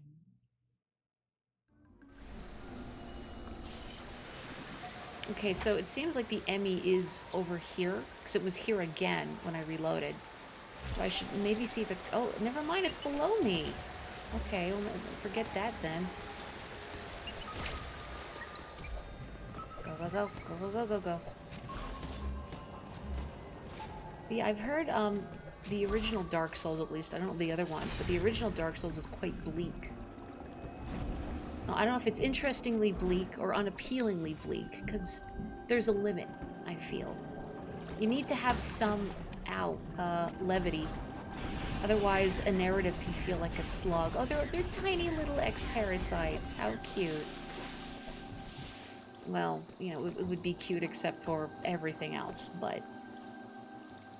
Yeah, the Emmy, everything is slow, underwater. FromSoft gives an insane amount of detail. Well, that intrigues me. I love exploring. So I'm just gonna wait.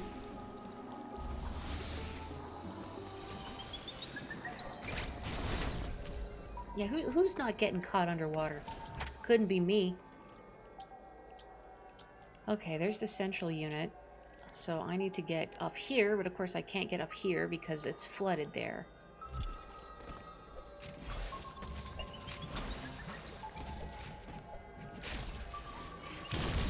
Whoop.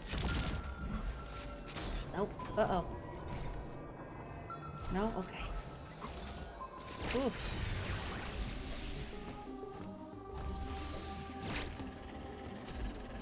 Ow. Yeah, I keep running into these creatures because my brain sometimes parses them as background details because they're so tiny, and they're not. Yeah, open world is kind of... Ooh. Okay. Open world's kind of a sticking point for me. Just because it can kind of feel overwhelming when you have so many places you can explore. Like I need a little guidance. I need a little direction, otherwise I just feel decision paralysis. Oh, thank you. I thought the flash step was a good way of getting the heck out of Dodge, so to speak. I guess I'll go around here and see what I find. Oh, hello. Ow. Oh. Shockwave, I see.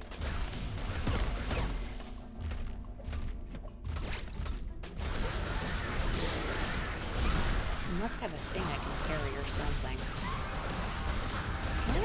Can I scoot under this thing? I can! Oh, nice.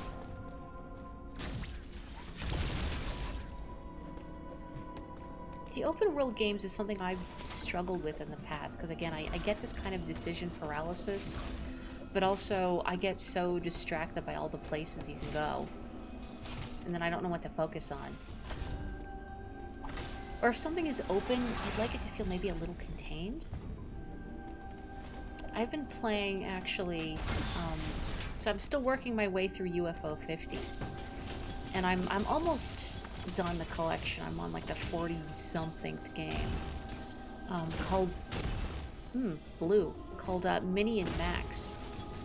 Where you play as a little girl and her dog who get shut in a storage room by her big sister who doesn't want to be bothered with babysitting when their parents are out. And then she and her dog, through sheer mind over matter gumption, figure out how to shrink themselves down because they think about it really hard. That's it. That's how you shrink. And then you explore the storage room while you're really tiny. And there is so much stuff in there and so much surprising interactivity. And it's fairly open, but it's still a fairly small area, so it doesn't feel overwhelming. But anyway, I am enraptured by that one. That's one of the ones I've been focusing on lately. If you ever play UFO 50, Minnie and Max, big wreck. Anyway, spin boost. Allow Samus to jump once more during a spin jump. Press B at the right time during a spin jump. When used underwater, Samus cannot gain more height over the first jump without the gravity suit. So don't try anything funny.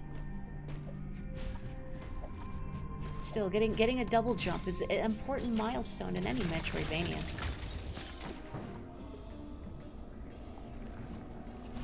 I think maybe part of why open worlds feel overwhelming is that even if like your abilities or lack thereof prevent your progress in some ways, and then I have to remember, why am I going up here? I have to remember then, like, okay, I'll have to come back to this area when I have X ability, but it just takes a long time and I'm not very patient. Maybe if there's good fast travel, or just otherwise ways to make traveling around quick and enjoyable. Fun movement.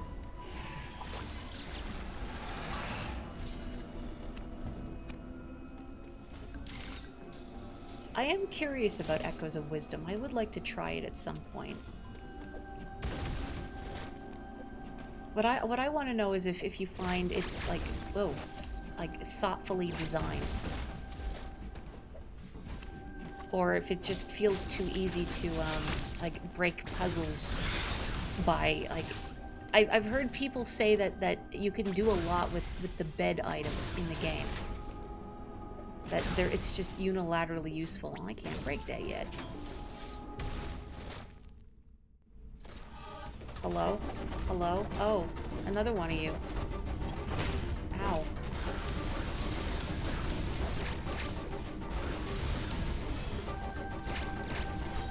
So Kapotoko, since you said you didn't really use the flash shift much, what did you do against these fellows? As you can see that I'm making quite heavy use of the flash shift.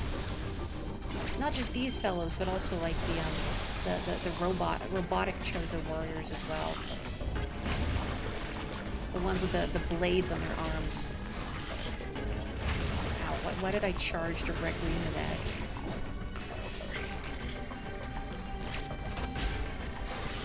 Good. I'm charging directly into it again. I had momentum and now I've lost it. Ugh.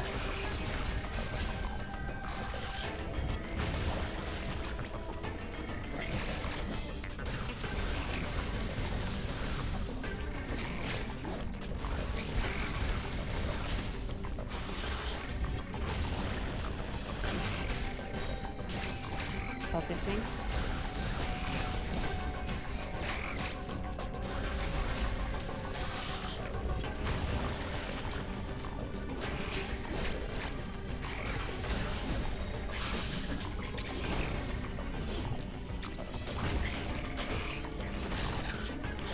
Dirt, eat dirt. Okay, everything's good. Everything's fine. You can do a lot with the bed, but it doesn't have to be the bed. And while the bed is powerful, it's not the answer to everything. And that's good. I was worried it would be sort of like one solution to rule them all.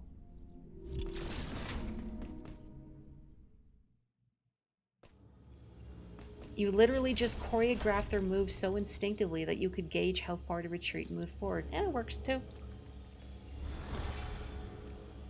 As long as you can do it consistently, yeah.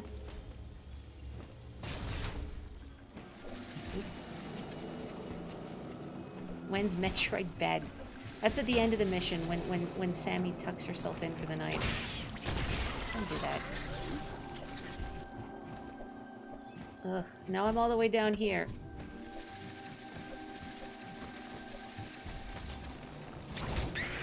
Very glad I can parry from the wall. Wait, no. Can I get rid of that grapple block now? No. The mushroom just gives up. Oh, and I flubbed that.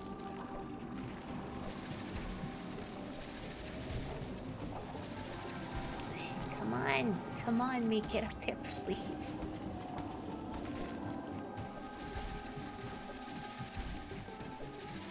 There we go. Jeez, that was embarrassing. I'm here now.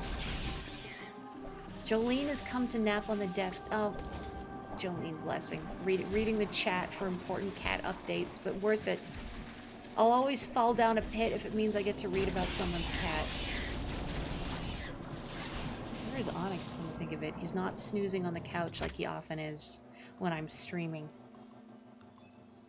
Let's see. So I can't open that right now. Well, I guess I could go back this way now that I have the spin jump.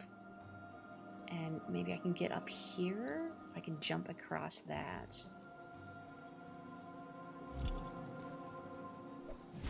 Oh, you know, I'll just fall. Yeah, I'll just fall all the way down. All the way down. There isn't another way I should be going, right? I don't think so. Maybe? Yeah, I can't get to this teleportal, so yeah, that's a wash. Wow. I don't know what it is, I'm struggling with the spin jump. Maybe it's because you can't really do it from a standstill?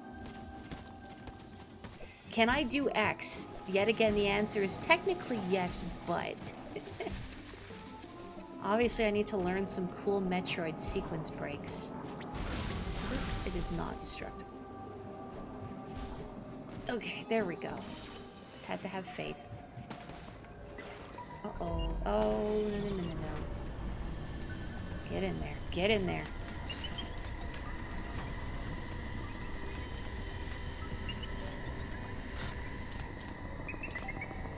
So yeah, if you're in one of these little alcoves and they know you're there, like they see you go in, they will reach down and they will paw you out like a cat retrieving their toy from.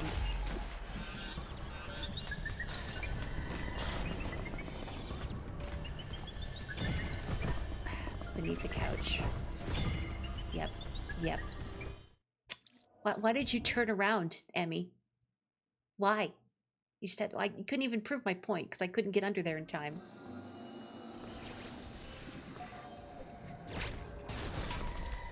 Oh, you know, I don't want to. I don't want to. I refuse. Ow. Why engage with the stealth mechanics when you can simply not? Have a good snooze. Thank you for stopping by.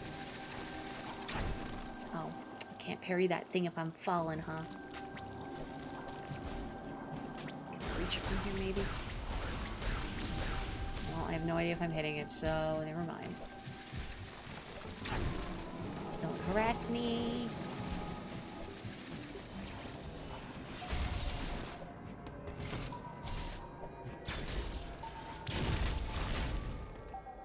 Okay, there's the control core.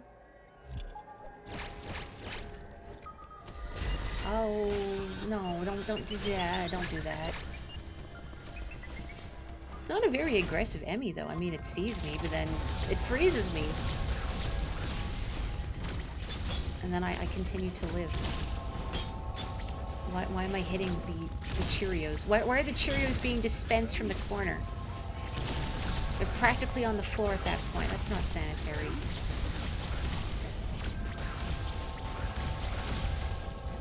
Ow.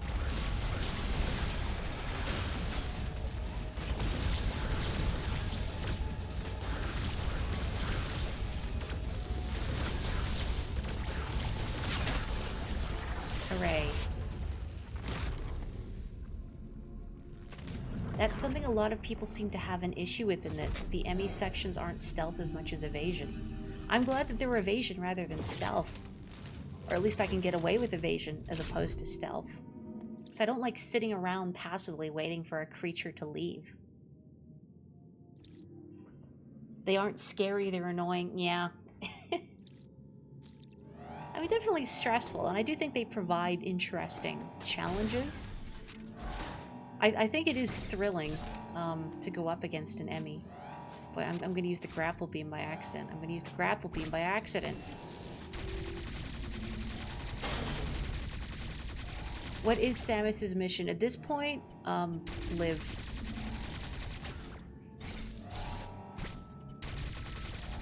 Okay, now, need to hold R, and then Y. Every time I gotta refresh my memory, so L, hold Y for the Omega Stream, and then hold R, and then Y. Many buttons. Okay, Emmy is up here. Where is a good place to try and take it on? Is it gonna come down from above? If it came... yeah, it's probably gonna come down from above. Where are you going? Where are you coming from?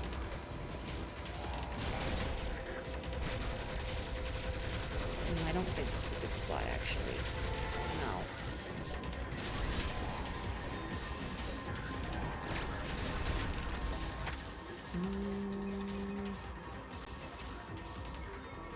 I go here if it climbs under.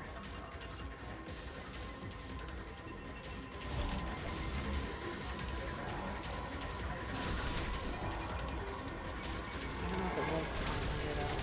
Man, I can't get it from there anyway. Where is it? What's above me? Hello. That's not what I want. This is what I want. If you've not played this game before and you're wondering, I guess you'll see it now, but if you do damage to its face plate with the Omega Stream, but you don't completely melt it off, as it were, it will regenerate. Is it coming from above? I should maybe confirm. There it is.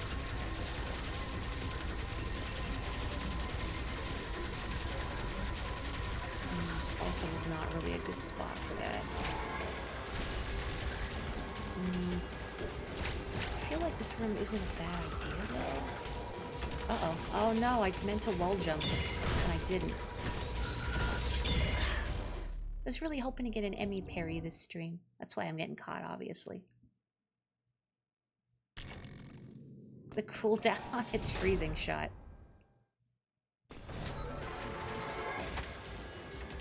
Where do I want to go?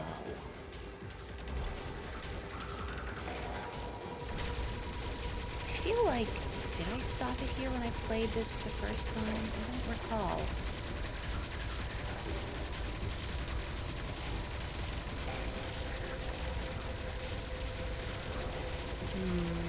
It's gonna be close. I guess we'll see. Nope. That's kind of cool, though. Looking at its melted faceplate. They put a ton of detail into this game, but I guess that's why one of the reasons I like it so much. Aside from the fact it just feels really good to play. Where do I want to go? This enemy. I need a place where I can get a clean shot on it. I can't get through here, can I? I'm trying to shoot missiles.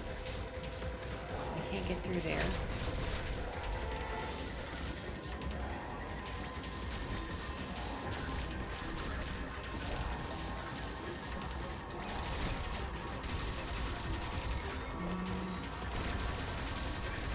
This already.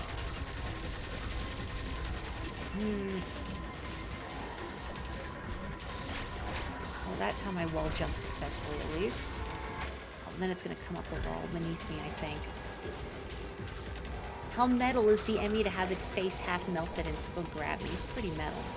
Okay, I can't charge up the Omega Stream. Oh, you could do it here.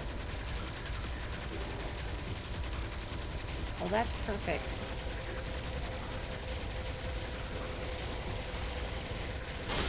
That is exactly what I needed. Okay, now which way? It's coming down here. I am not gonna have enough time. Go, go, go, go, go. Oh, it's mad. It's mad. I mean, I suppose I would be too. So, oh. No, don't do it, Maury. Don't do it. I mean, it would be funny, but don't do it. Don't do it. Oh, not that way. Not that way. Oh, Sammy, facing the wrong way.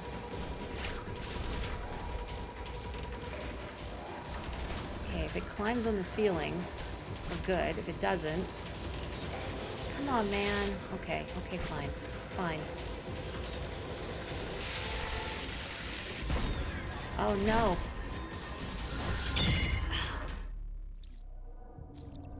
Ugh. Well, now I know the ceiling is a good place for it. I didn't do it on the ceiling when I fought this thing the first time.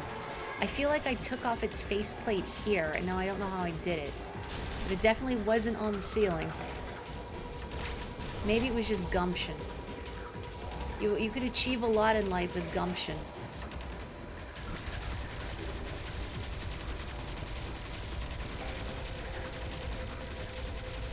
No, I didn't. I did it down on the floor, not the ceiling. That's why I was surprised to see that, oh, it'll climb on the ceiling here. How convenient. That's the perfect spot. Although it's a bit of a shame it won't stay on the ceiling. Oh, no.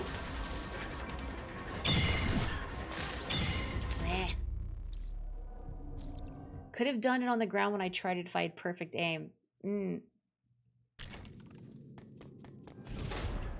Well, clearly I'm all about giving myself unintentional challenge runs. Just what I needed. I do not want that voice to come out of Samus's suit. Although the most cursed just what I needed is Toad. No flash shift run. No, you can't take flash shift from me. Next you want to take away my spin jump too. Those are always the best upgrades in any Metroidvania is the movement. Come on, okay.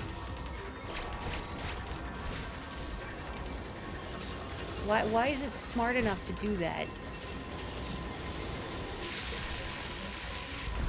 There we go. That took entirely too long, but we're all good.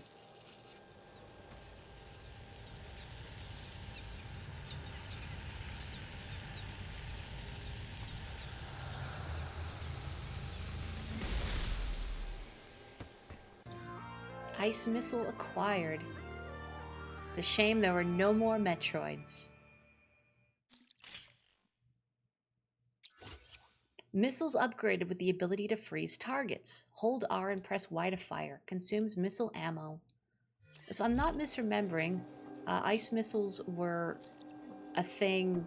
Like the only other game they were in was Fusion, because of the whole Metroid DNA thing and how Samus couldn't use her ice beam anymore, because it would be too harmful to her with her Metroid DNA. Hence the ice missiles now, I think. Maybe? Not true? Please enlighten me. I would like to learn. Can I go through here? Although, was there anything beyond this ammo recharge station? I don't know. Oh well. Oh, you're not talking about games I haven't played. Okay. Well, I appreciate that. Ah, I see, I see. Don't worry, I don't consider that a spoiler. Okay. So I busted that. Actually, can I go up here? It looks like there's an energy tank. I want it. And also one of these guys.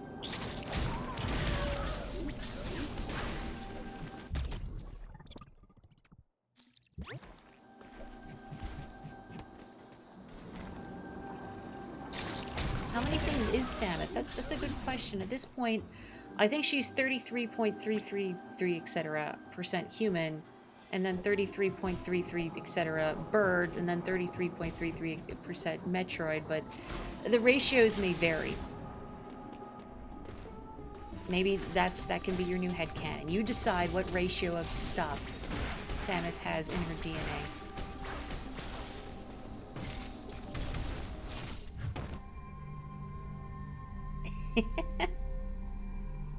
That too. Oh, a cube for me. 100% fed up with this BS.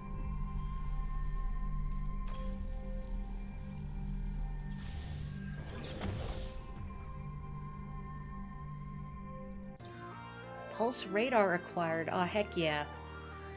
This is the good stuff. 50% bird, 50% Metroid, 50% human. You know what? She's that cool. She deserves it. An Eon ability that allows Samus to scan her surroundings for hidden blocks using a special sound wave. With full Eon, hold the right button on the D-pad to activate. Consumes the full Eon gauge to use. Sweet merciful heavens. Where was this ability in Fusion? I got stuck for a long time in the underwater area in Fusion because there was a block that I had to destroy that I didn't realize I could destroy. That's Metroid, baby. Ow. Where am I? Oh, I'm down here.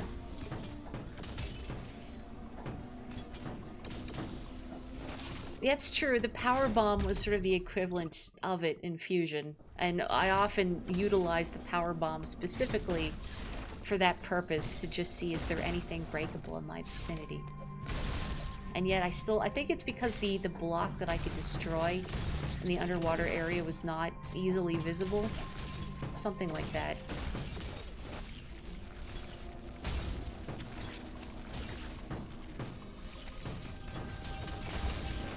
Yeah, if you've missed previous bits of lore, the Chozo are the birds. Oh, I can't have that. That's sad.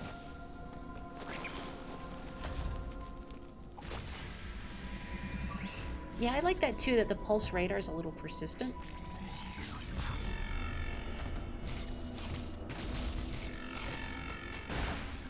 More stuff that I can't break. Can I do anything down here? No, I don't think so. So I just have to leave. Yet again, something I can get if I'm clever. So you're saying I'm not. I'm the very antithesis of clever. That's fine, you can. No, you can't. But I feel it anyway. Was the spot I got stuck at in Fusion the invisible block by the level 4 lock? I'm trying to think. I remember the spot. It was in an underwater section with, I think, a lot of invisible, or like, well, undetectable, breakable blocks. And there was, I got through most of it, but I guess there was one that you could break that even when it's broken, it's not well telegraphed that you can pass through it. Something like that. Okay, to satisfy Endora, I will rephrase it as something I cannot get without frustrating levels of persistence I am not in the mood for. Exactly. I'm too sleepy. And also, if I were playing on my own, I would be more amenable to beating myself, or, well, I'm sorry, not beating myself, beating my head against the wall, which I guess in a way is like beating myself, but beating my head against the wall in an attempt to figure out what specific tech I need to acquire an upgrade, and I have on my own. I did a lot of that in Pseudo Regalia too, with more success generally, including soft locking myself once, which I was quite proud of.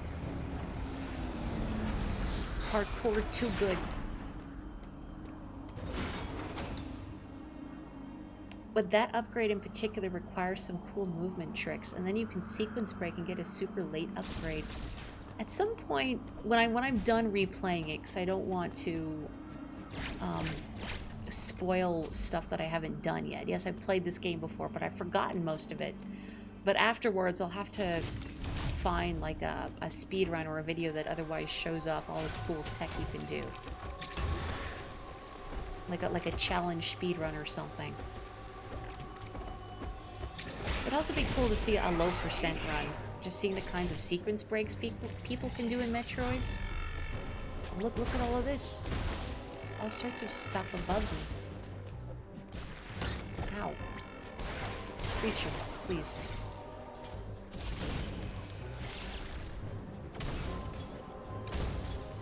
This is the tough Shine Spark puzzle. I kind of remember, I feel like I tried this one for a while. In fact, I definitely tried this one for a while. Did I get it? I don't remember. But I definitely gave it the old college try. You're doing that vibrating and turning red thing. If I'm seeing that. Get off the door. What are you... I mean, it's not like I was gonna go back in, but...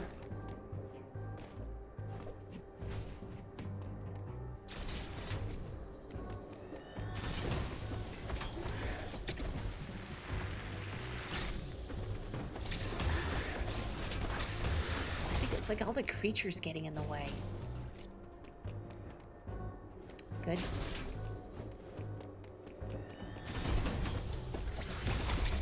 Good. Right into the wall.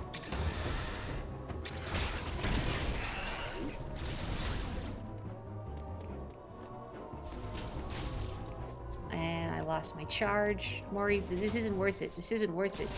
You don't even want to do this, yes, but...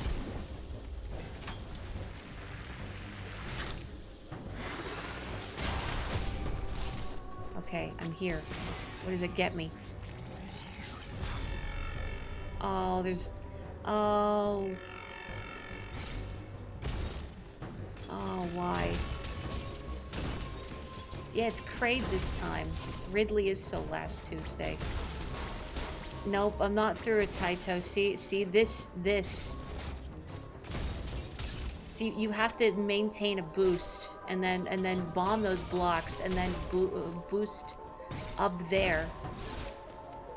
And I have no idea what the precise order of operations or sequence of events I need to do to make that happen. And I'm sure if I worked at it enough, I could figure it out. But I also don't, feel particularly motivated. Yeah, it's very tricky. Uh-oh.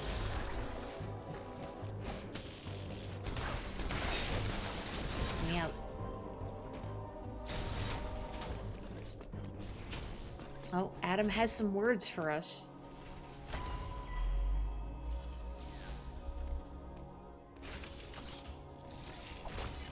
Downloading data. Oh, I couldn't get it now anyway. This area, Frenia, appears to have been a sanctuary.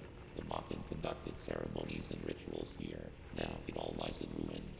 It was likely destroyed in the chaos following the X's arrival. That would match what Quiet Robe said. They have turned it into a hive. I have also detected the presence of an unusually powerful X. Recall that the enemy in this area could see through terrain and stun targets with an electric shock. Could they? I don't recall, but sure. My sensors indicate this enemy has been reactivated. We can assume that Ravenbeak is behind this too. Make good use of the Phantom Cloak and you should have nothing to fear. I mean, I guess that is... The purple one did bust through the wall. I didn't know it could deliver an electric shock, but oh well. Be careful, Samus. Thanks.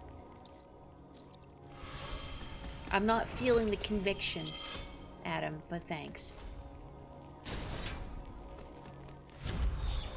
The intentional way requires some crazy wall jumping and dashing. Oh, good. Ow. Hey. Oh, can we do this again? Please, hang on. Thank you, thank you. My pride needed that. Okay, where do I want to go? Up, down, all around? We'll just go up. Up and down and all around.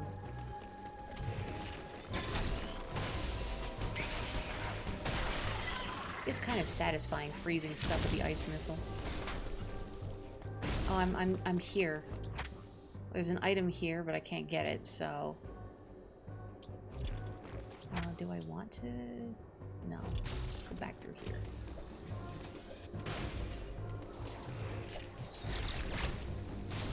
Oh, it's cold, it's cold, it's cold, it's cold.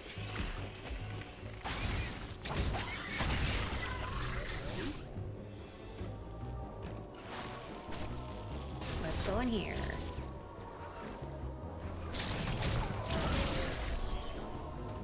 I gotta play Cave Story again, evidently, because I don't remember that at all. Ow.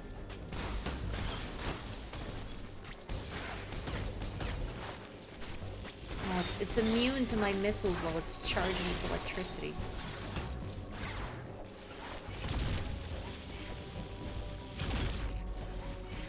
Why am I still attempting to fight this thing? That wasn't worth it at all. There's nothing I can do in here. Santa isn't real except in the context of Cave Story. Oh, Santa's the name of a random Mimi guy.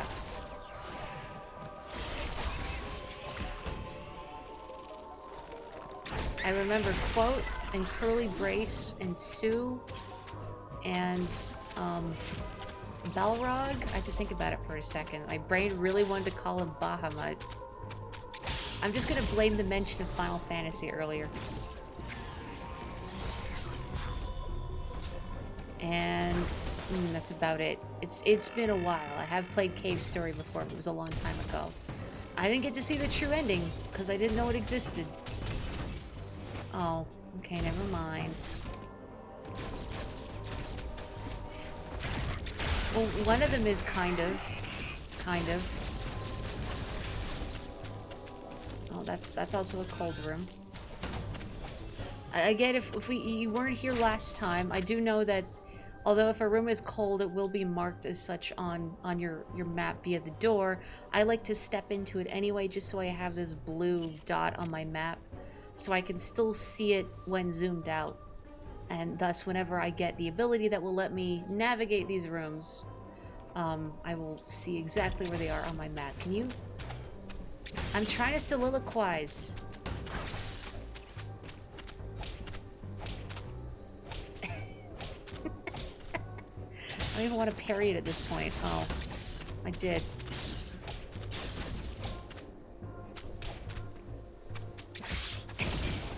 Sorry, the slappy fight was really funny. How much damage should I take? Don't worry about it.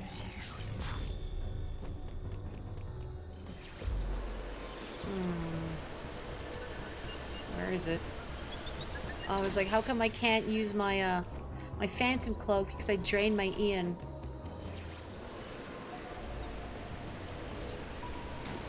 Pokemon are real world. Soliloquize. Soliloquil. That's my regional variant of Cyndaquil, Soliloquil. I have seen a little bit of Made in Abyss, and I would like to see more, because I liked what I saw. Uh-oh. I first had it pointed out to me, because I'd heard it described as being a lot like Etrian Odyssey, and its sensibilities. Oh, hi. Why is it chugging? Don't chug. Don't chug. Okay. Slappers only. Well, that creature was clearly odd job in that comparison. Just put a little bowler hat on its head. Okay, where am I actually going in the Emmy zone? That's what a smart person would do when they get to the Emmy zone, is figure out where they're going before just barreling ahead directly into the Emmy. But of course, I am not a smart person. I am concerned as to what you may have clipped there.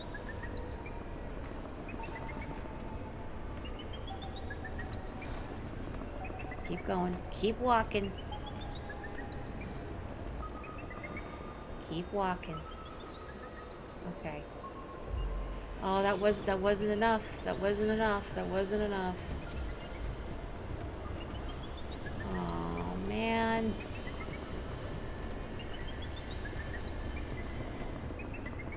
See, I like speedily evading the Emmy, but just waiting for it to leave.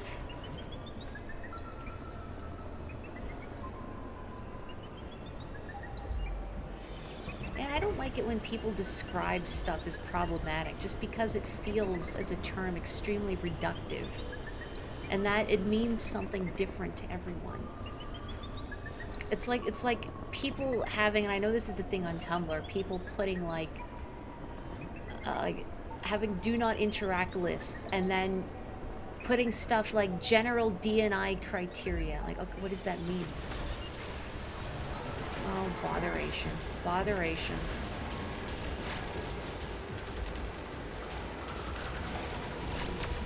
Oh, you can do that. Ha, ha, ha, ha, ha, ha. Ha, ha, ha, ha, ha. Okay, never mind. I was gonna be so long, and thanks for all the fish, but, just kidding. Just kidding.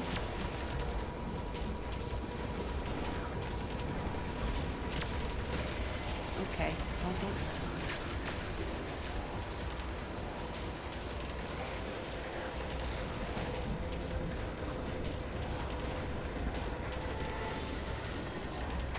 Is the door down there where I need to go? Oh. It lost track of... No, it didn't. Go, go, go, go, go. Sammy, I fear you were not going enough. Oh, I don't like that. I don't like that. Oh, boy. This is the world's slowest chase. Oh, just kidding. Hi. Nope.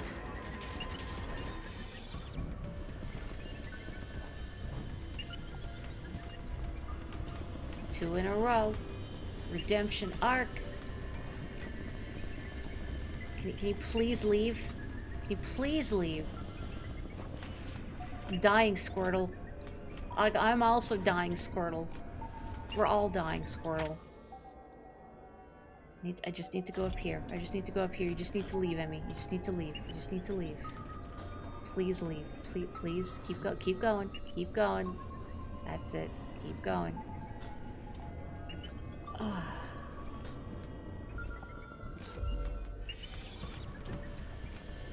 I'm out of the inn now. Okay. Okay.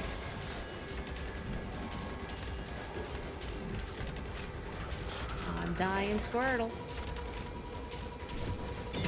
Got excited. Oh, wish I could have gone for the hat trick.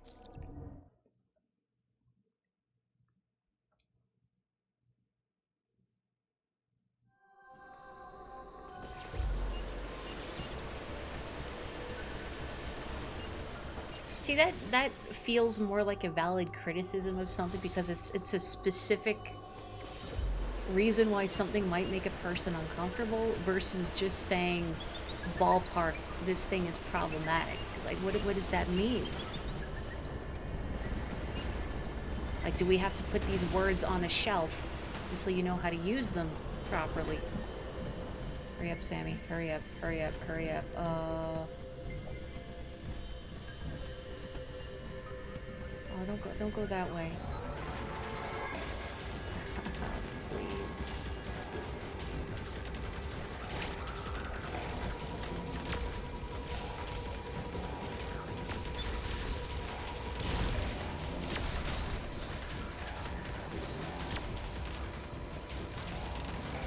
Just get bored of me. Just get bored of me.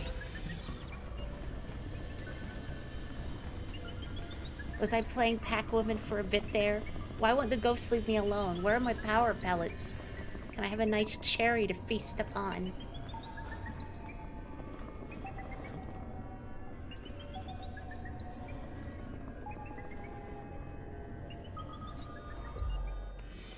Okay, okay. Oh,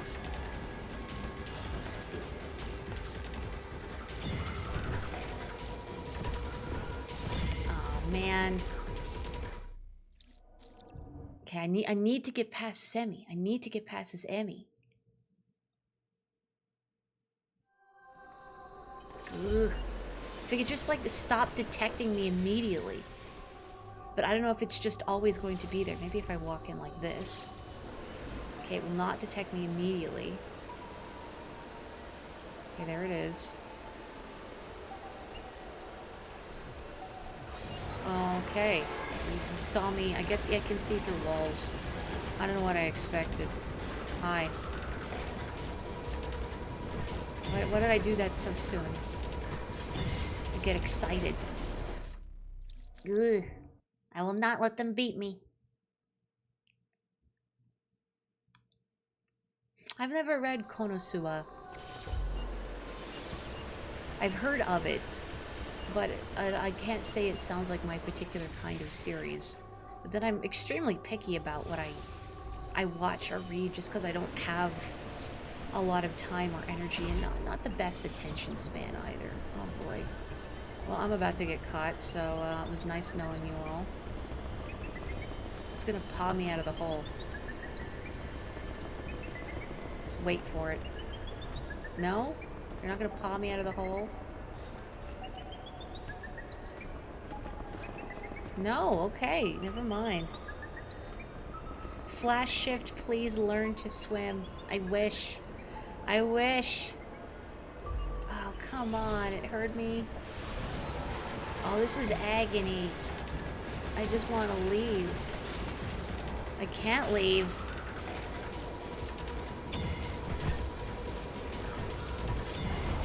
Haha. And I can't.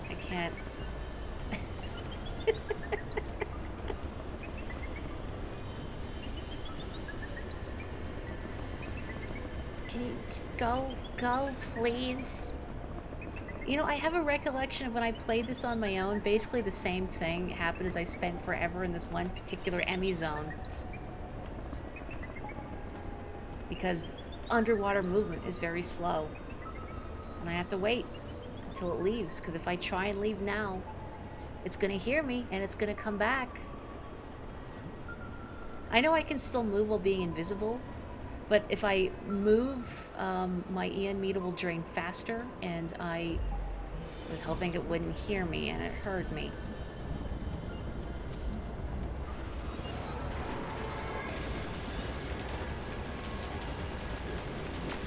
Boy, you're fast.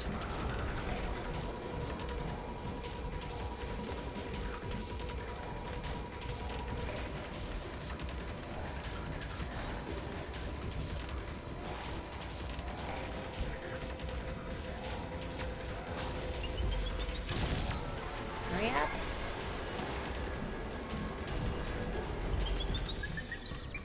Okay, just keep going that way. Keep going that way. They really can hear you from like, oh heck, like a million miles away, can't they?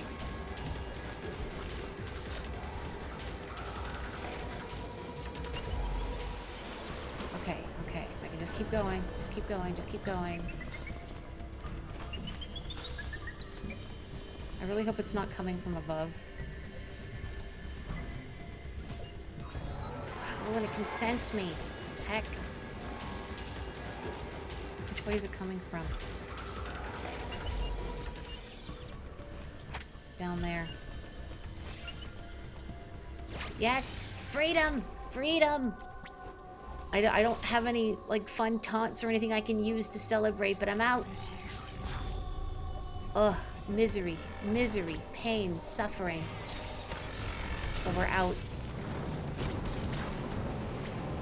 You know, I feel like the game is trying to make me eat my words after I said, like, ow. I enjoy trying to evade the Emmys. I find it's a satisfying challenge, but, so, you know, the key word is evade them, and not simply maneuver around the water at a glacial pace, screaming internally. Liberal use of the grapple beam. It just feels like even underwater, it's so slow. And also, I'm clumsy with the grapple beam, let's be real. The default dance.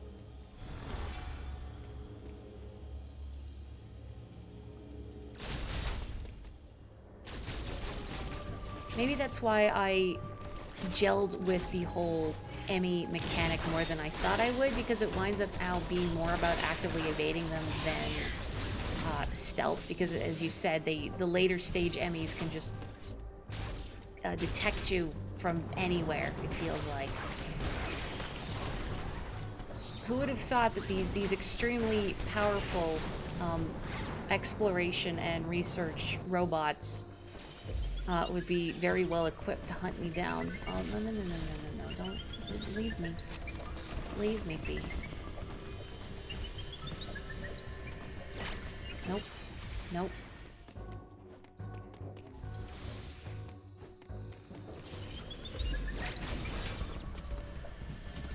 Forget stealth. Just run. Just run.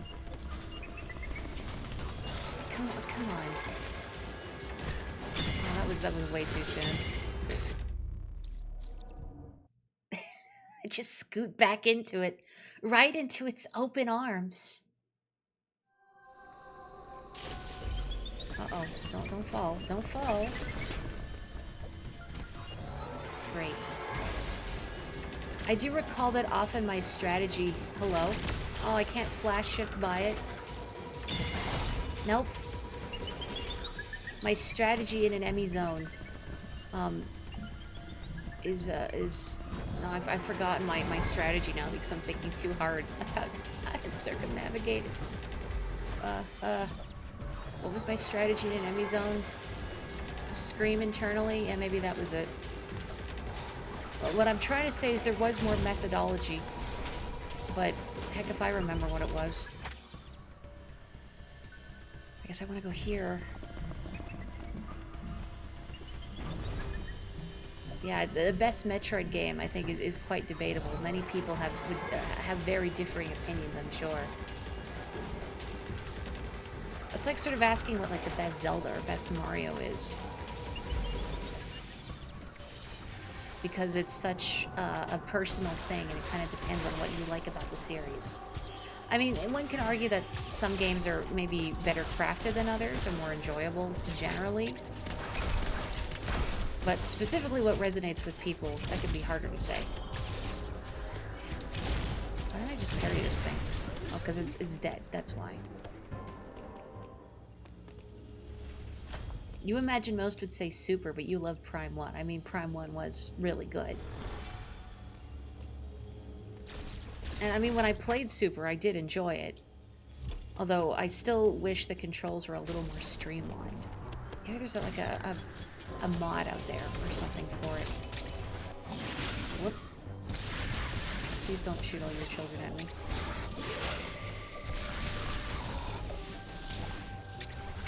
Yeah, thank you. You weren't really in a convenient spot to parry.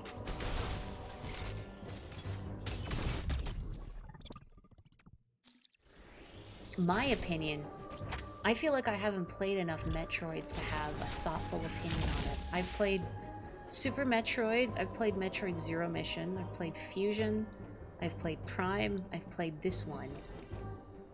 So clearly my Metroid education, I don't know why I did that.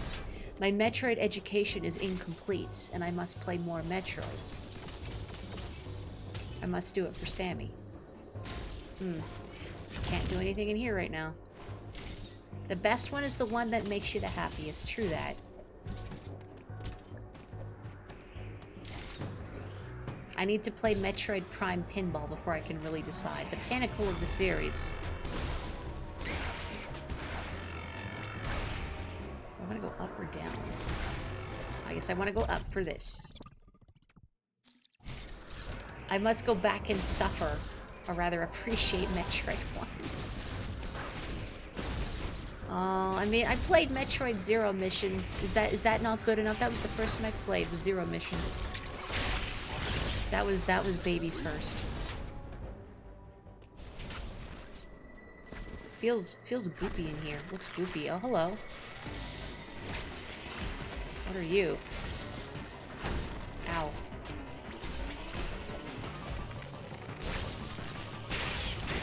Ow.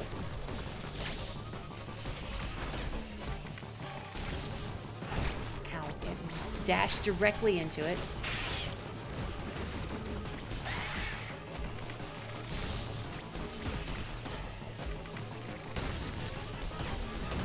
Good. It's those little ones I need to work on dodging.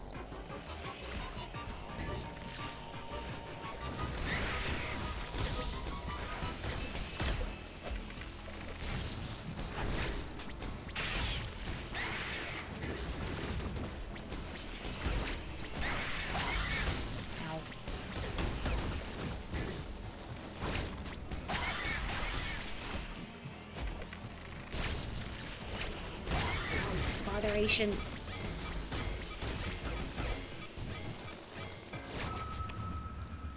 Boo. Boo. This is the worst boss in the game. Uh-oh. I don't remember this boss. So evidently it didn't make an impression on me for better or for worse. Did I block it from my mind?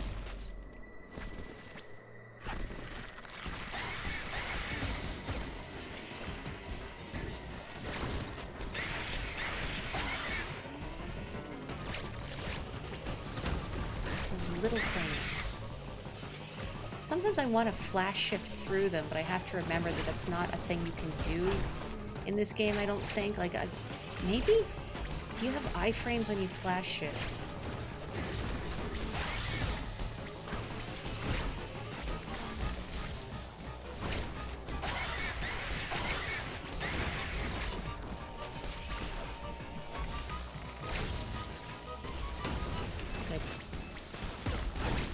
Good.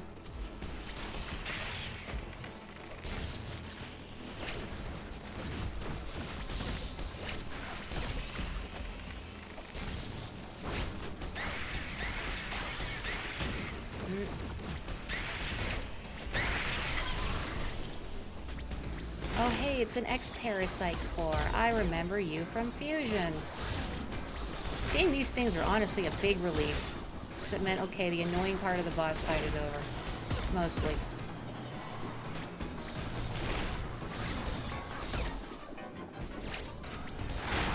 Hooray!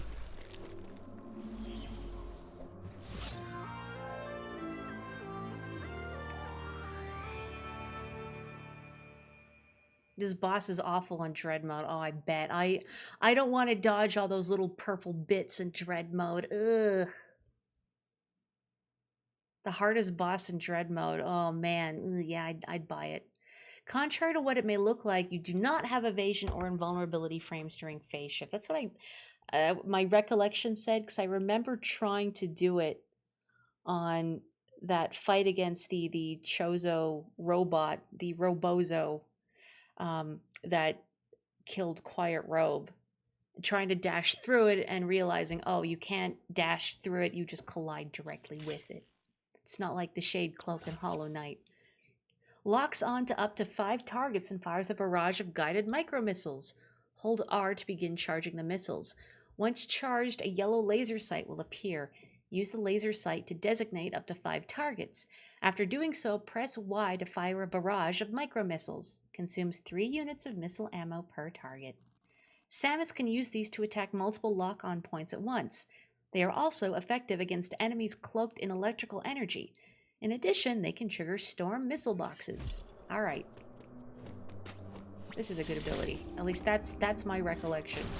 I use these a lot.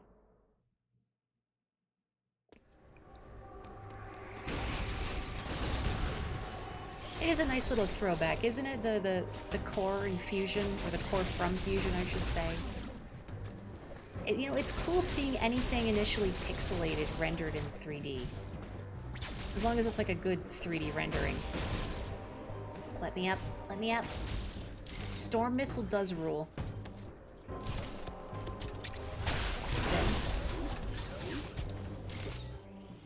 You guarantee Robotnik calls his henchmen Robozos in the cartoon at some point.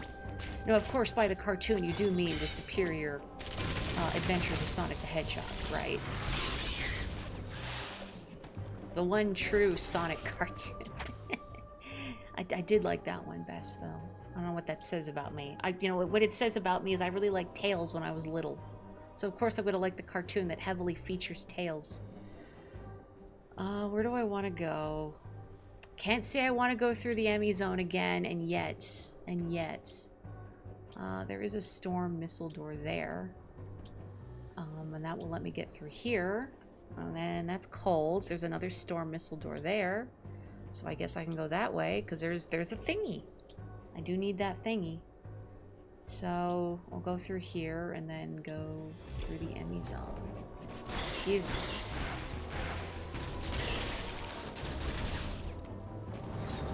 You think you call anything... You care about anything else, Sonic? Uh-oh, that bomb. That bomb. I don't want to deal with that.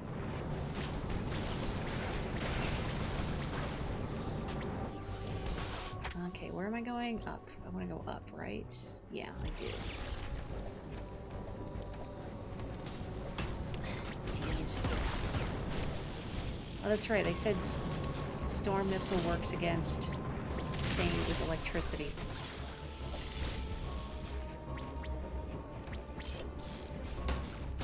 Trying to target it and it's not working. Because I have to have L held down too. There we go. Okay. Some dexterity required. There we go. You, 5 years old. I love Adventures of Sonic the Hedgehog. You, 17 years old and edgy. I love Sadam Sonic. The other one sucked. You, 30 years old. I love Adventures of Sonic the Hedgehog. Did you like my Capotico impression? No, the Emmy did not like it. The Emmy did not like it. Out of my way, little robots. Out of my way. Out of my way.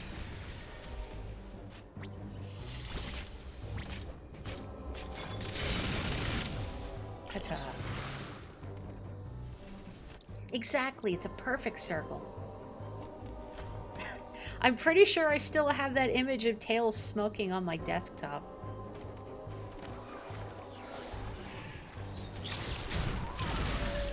So many cartoons from that era had weird PSA segments tacked onto them. Like Sailor Moon says, oh, there's double Robozos.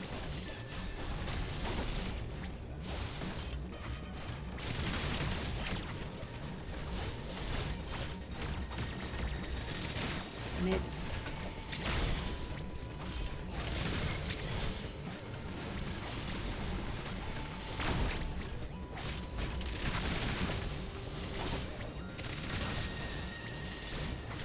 Boy, these Robozos are awfully spry.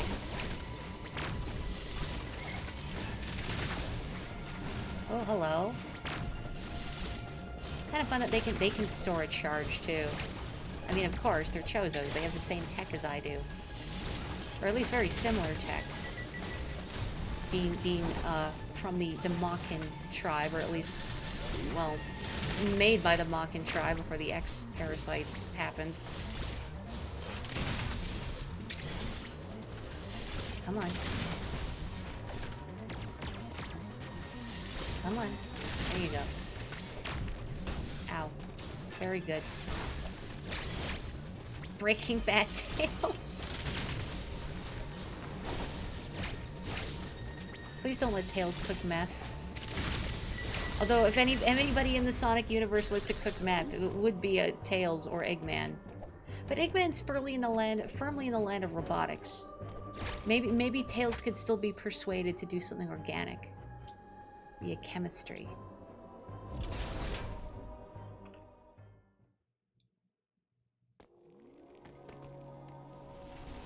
No love for Sonic Underground? No. No love for Sonic Underground. Never love for Sonic Underground.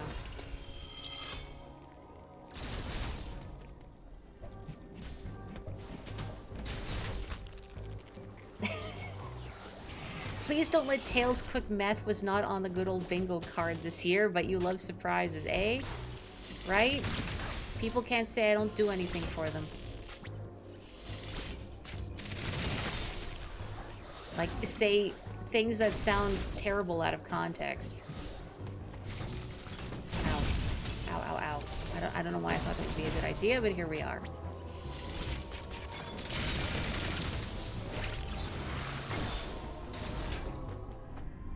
What you got for me? Space jump! Blue blur, blue meth. Allows Samus to jump repeatedly during a spin jump. Press B at the right time during a spin jump to jump again. When used underwater, Samus cannot gain more height over the first jump without the gravity suit, so don't try anything funny. I mean, that's true. Fusion is also on Switch Online.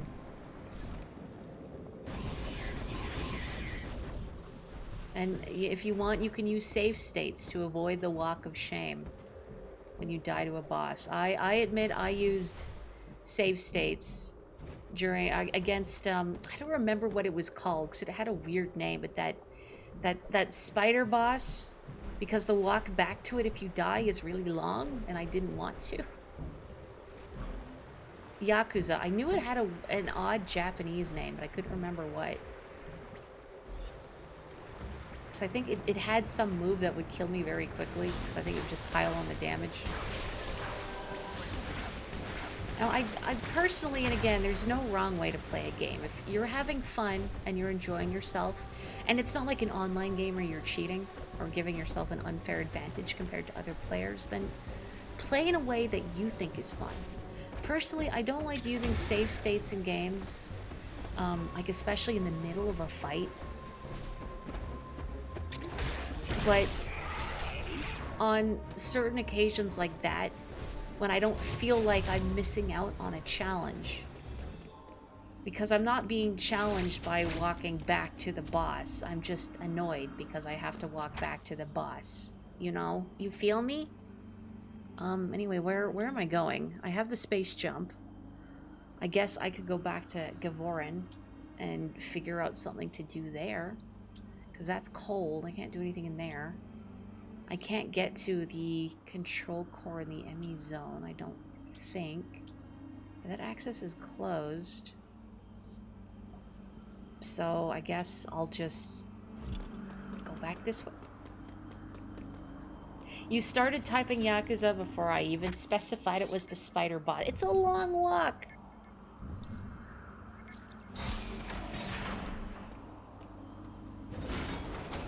The speed booster puzzle. Oh yeah, that was back there, wasn't it?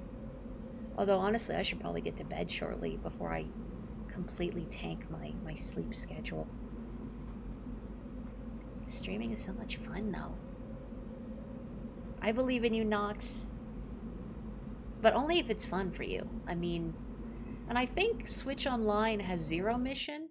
If you've not really played a Metroid before, I think Zero Mission's a good one to start with. And I'm not just saying that because it was my first Metroid. But I think it's a good starting point, as it's a remake of the first Metroid, but with quality of life. Like a map.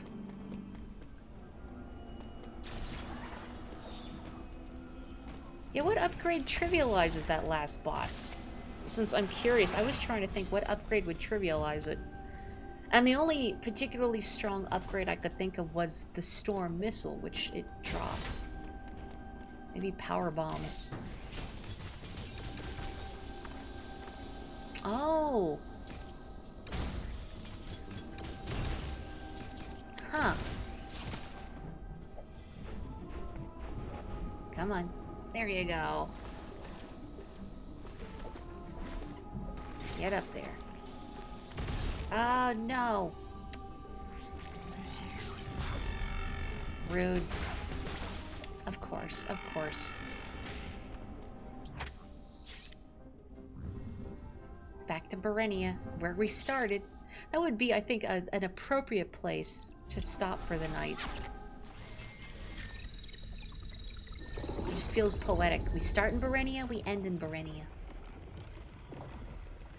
Ashes to ashes, Berenia to Berenia.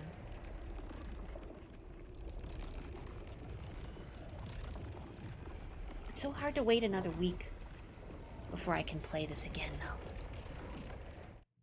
Yeah, like back to the beginning, like I never even played tonight. Oh, I can open this now. How nice. Is there anything over here before I get excited and run off? I gotta say, I really need this. As I said earlier, I was having a really rough day. So it was nice just to hang out with folks and chat, shoot the breeze, you know. Play Metroid. Get eviscerated by Emmys a few times. Parry Emmys a couple times, which feels very good.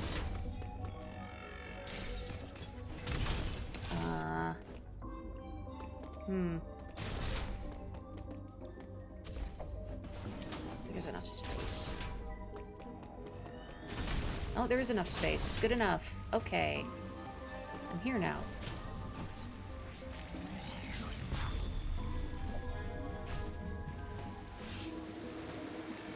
From the ashes I came, and the ashes I shall return. It sounds a little morbid that way. A shine spark puzzle awaits me. No. Down here? Oh no. Am I just going to a place where I'm gonna get annoyed and leave? I see. You know, I remember this too. There's some way to, there's a way to chain them, and I don't remember how to chain them. How do you chain them? Like there's, oh, when you charge into a slope, there's some way to do it. But I have zero recollection of it. And again, I don't feel like I have the energy to pursue it. It's the kind of thing I would happily beat my head against, again, in my main file. When I'm streaming and tired, it's like, I'm sorry, Sammy. You're gonna have to go without whatever shiny thing is down there, and yes, it pains me too. The beginning portion is annoying. Maybe if I could just chain things more consistently, but I feel like I'm clumsy with it. So evidently I need to practice more, is my issue.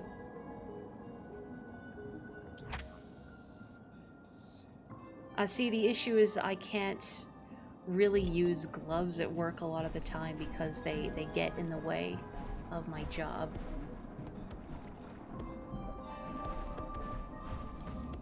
So hands are a little tied. Pun not entirely intended, but... Okay, I broke that. I don't know what that gets me, but I broke it. Maybe I can get this with my gentle jumping downwards. There is zero reason they couldn't have made that starting platform even 1 square wider, just to torment you. Just to torment you specifically. Oh, how convenient! Oh, but I can't grab onto that. Even frozen. What irritating creatures. Oh, I can just smash them though, that's nice. I guess I need to use the melee move more often.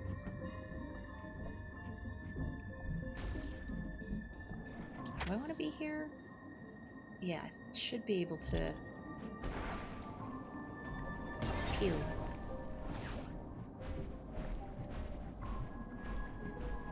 going, keep going. Okay.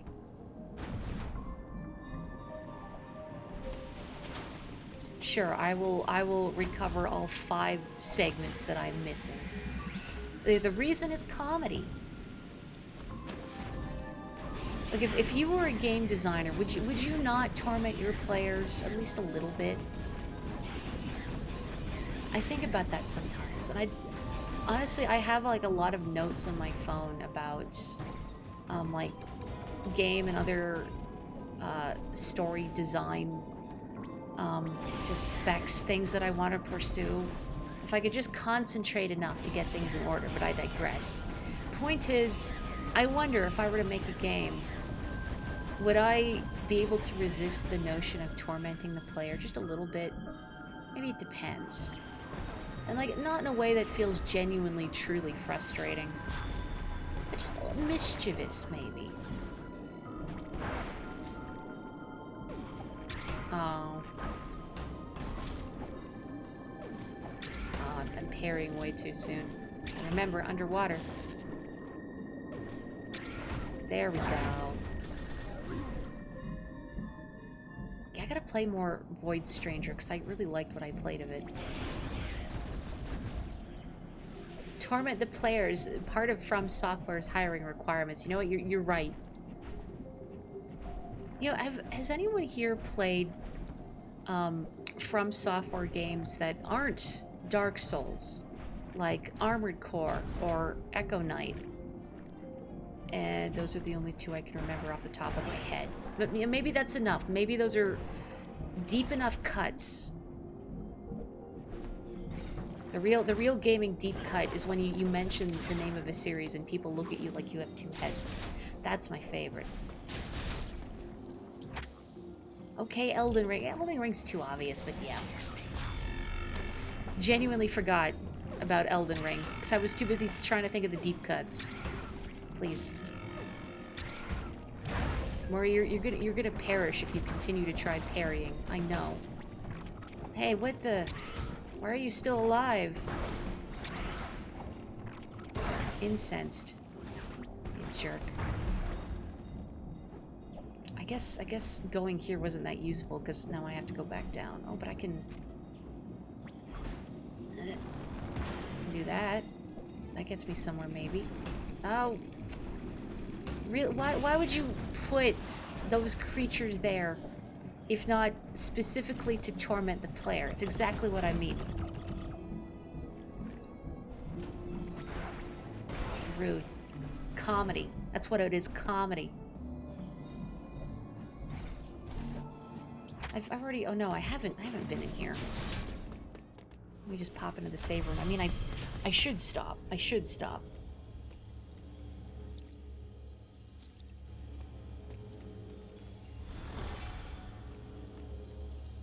You have a take, Minecraft is painful. And what makes it painful? I say out of curiosity, because I've never played Minecraft. Okay, so I think I'm hoping I'm leaving myself off in a position where I know where to go next time. So I think where I want to go is this way, through the grapple beam block, and not be punted downwards by a bunch of creatures. And then explore further. And the fact I have to wait a week to play again is very sad. But like I said last time, we will have Zelda to tide us over. So, thank you very much, everyone, for joining me. And I appreciate your patience with how, I don't know, distracted again I've been today. It's been a lot. But it was really nice to unwind with folks and Sammy. So I hope you have a wonderful weekend. And please take good care of yourselves. Stay safe. Stay healthy. And I shall see you next time. Good night.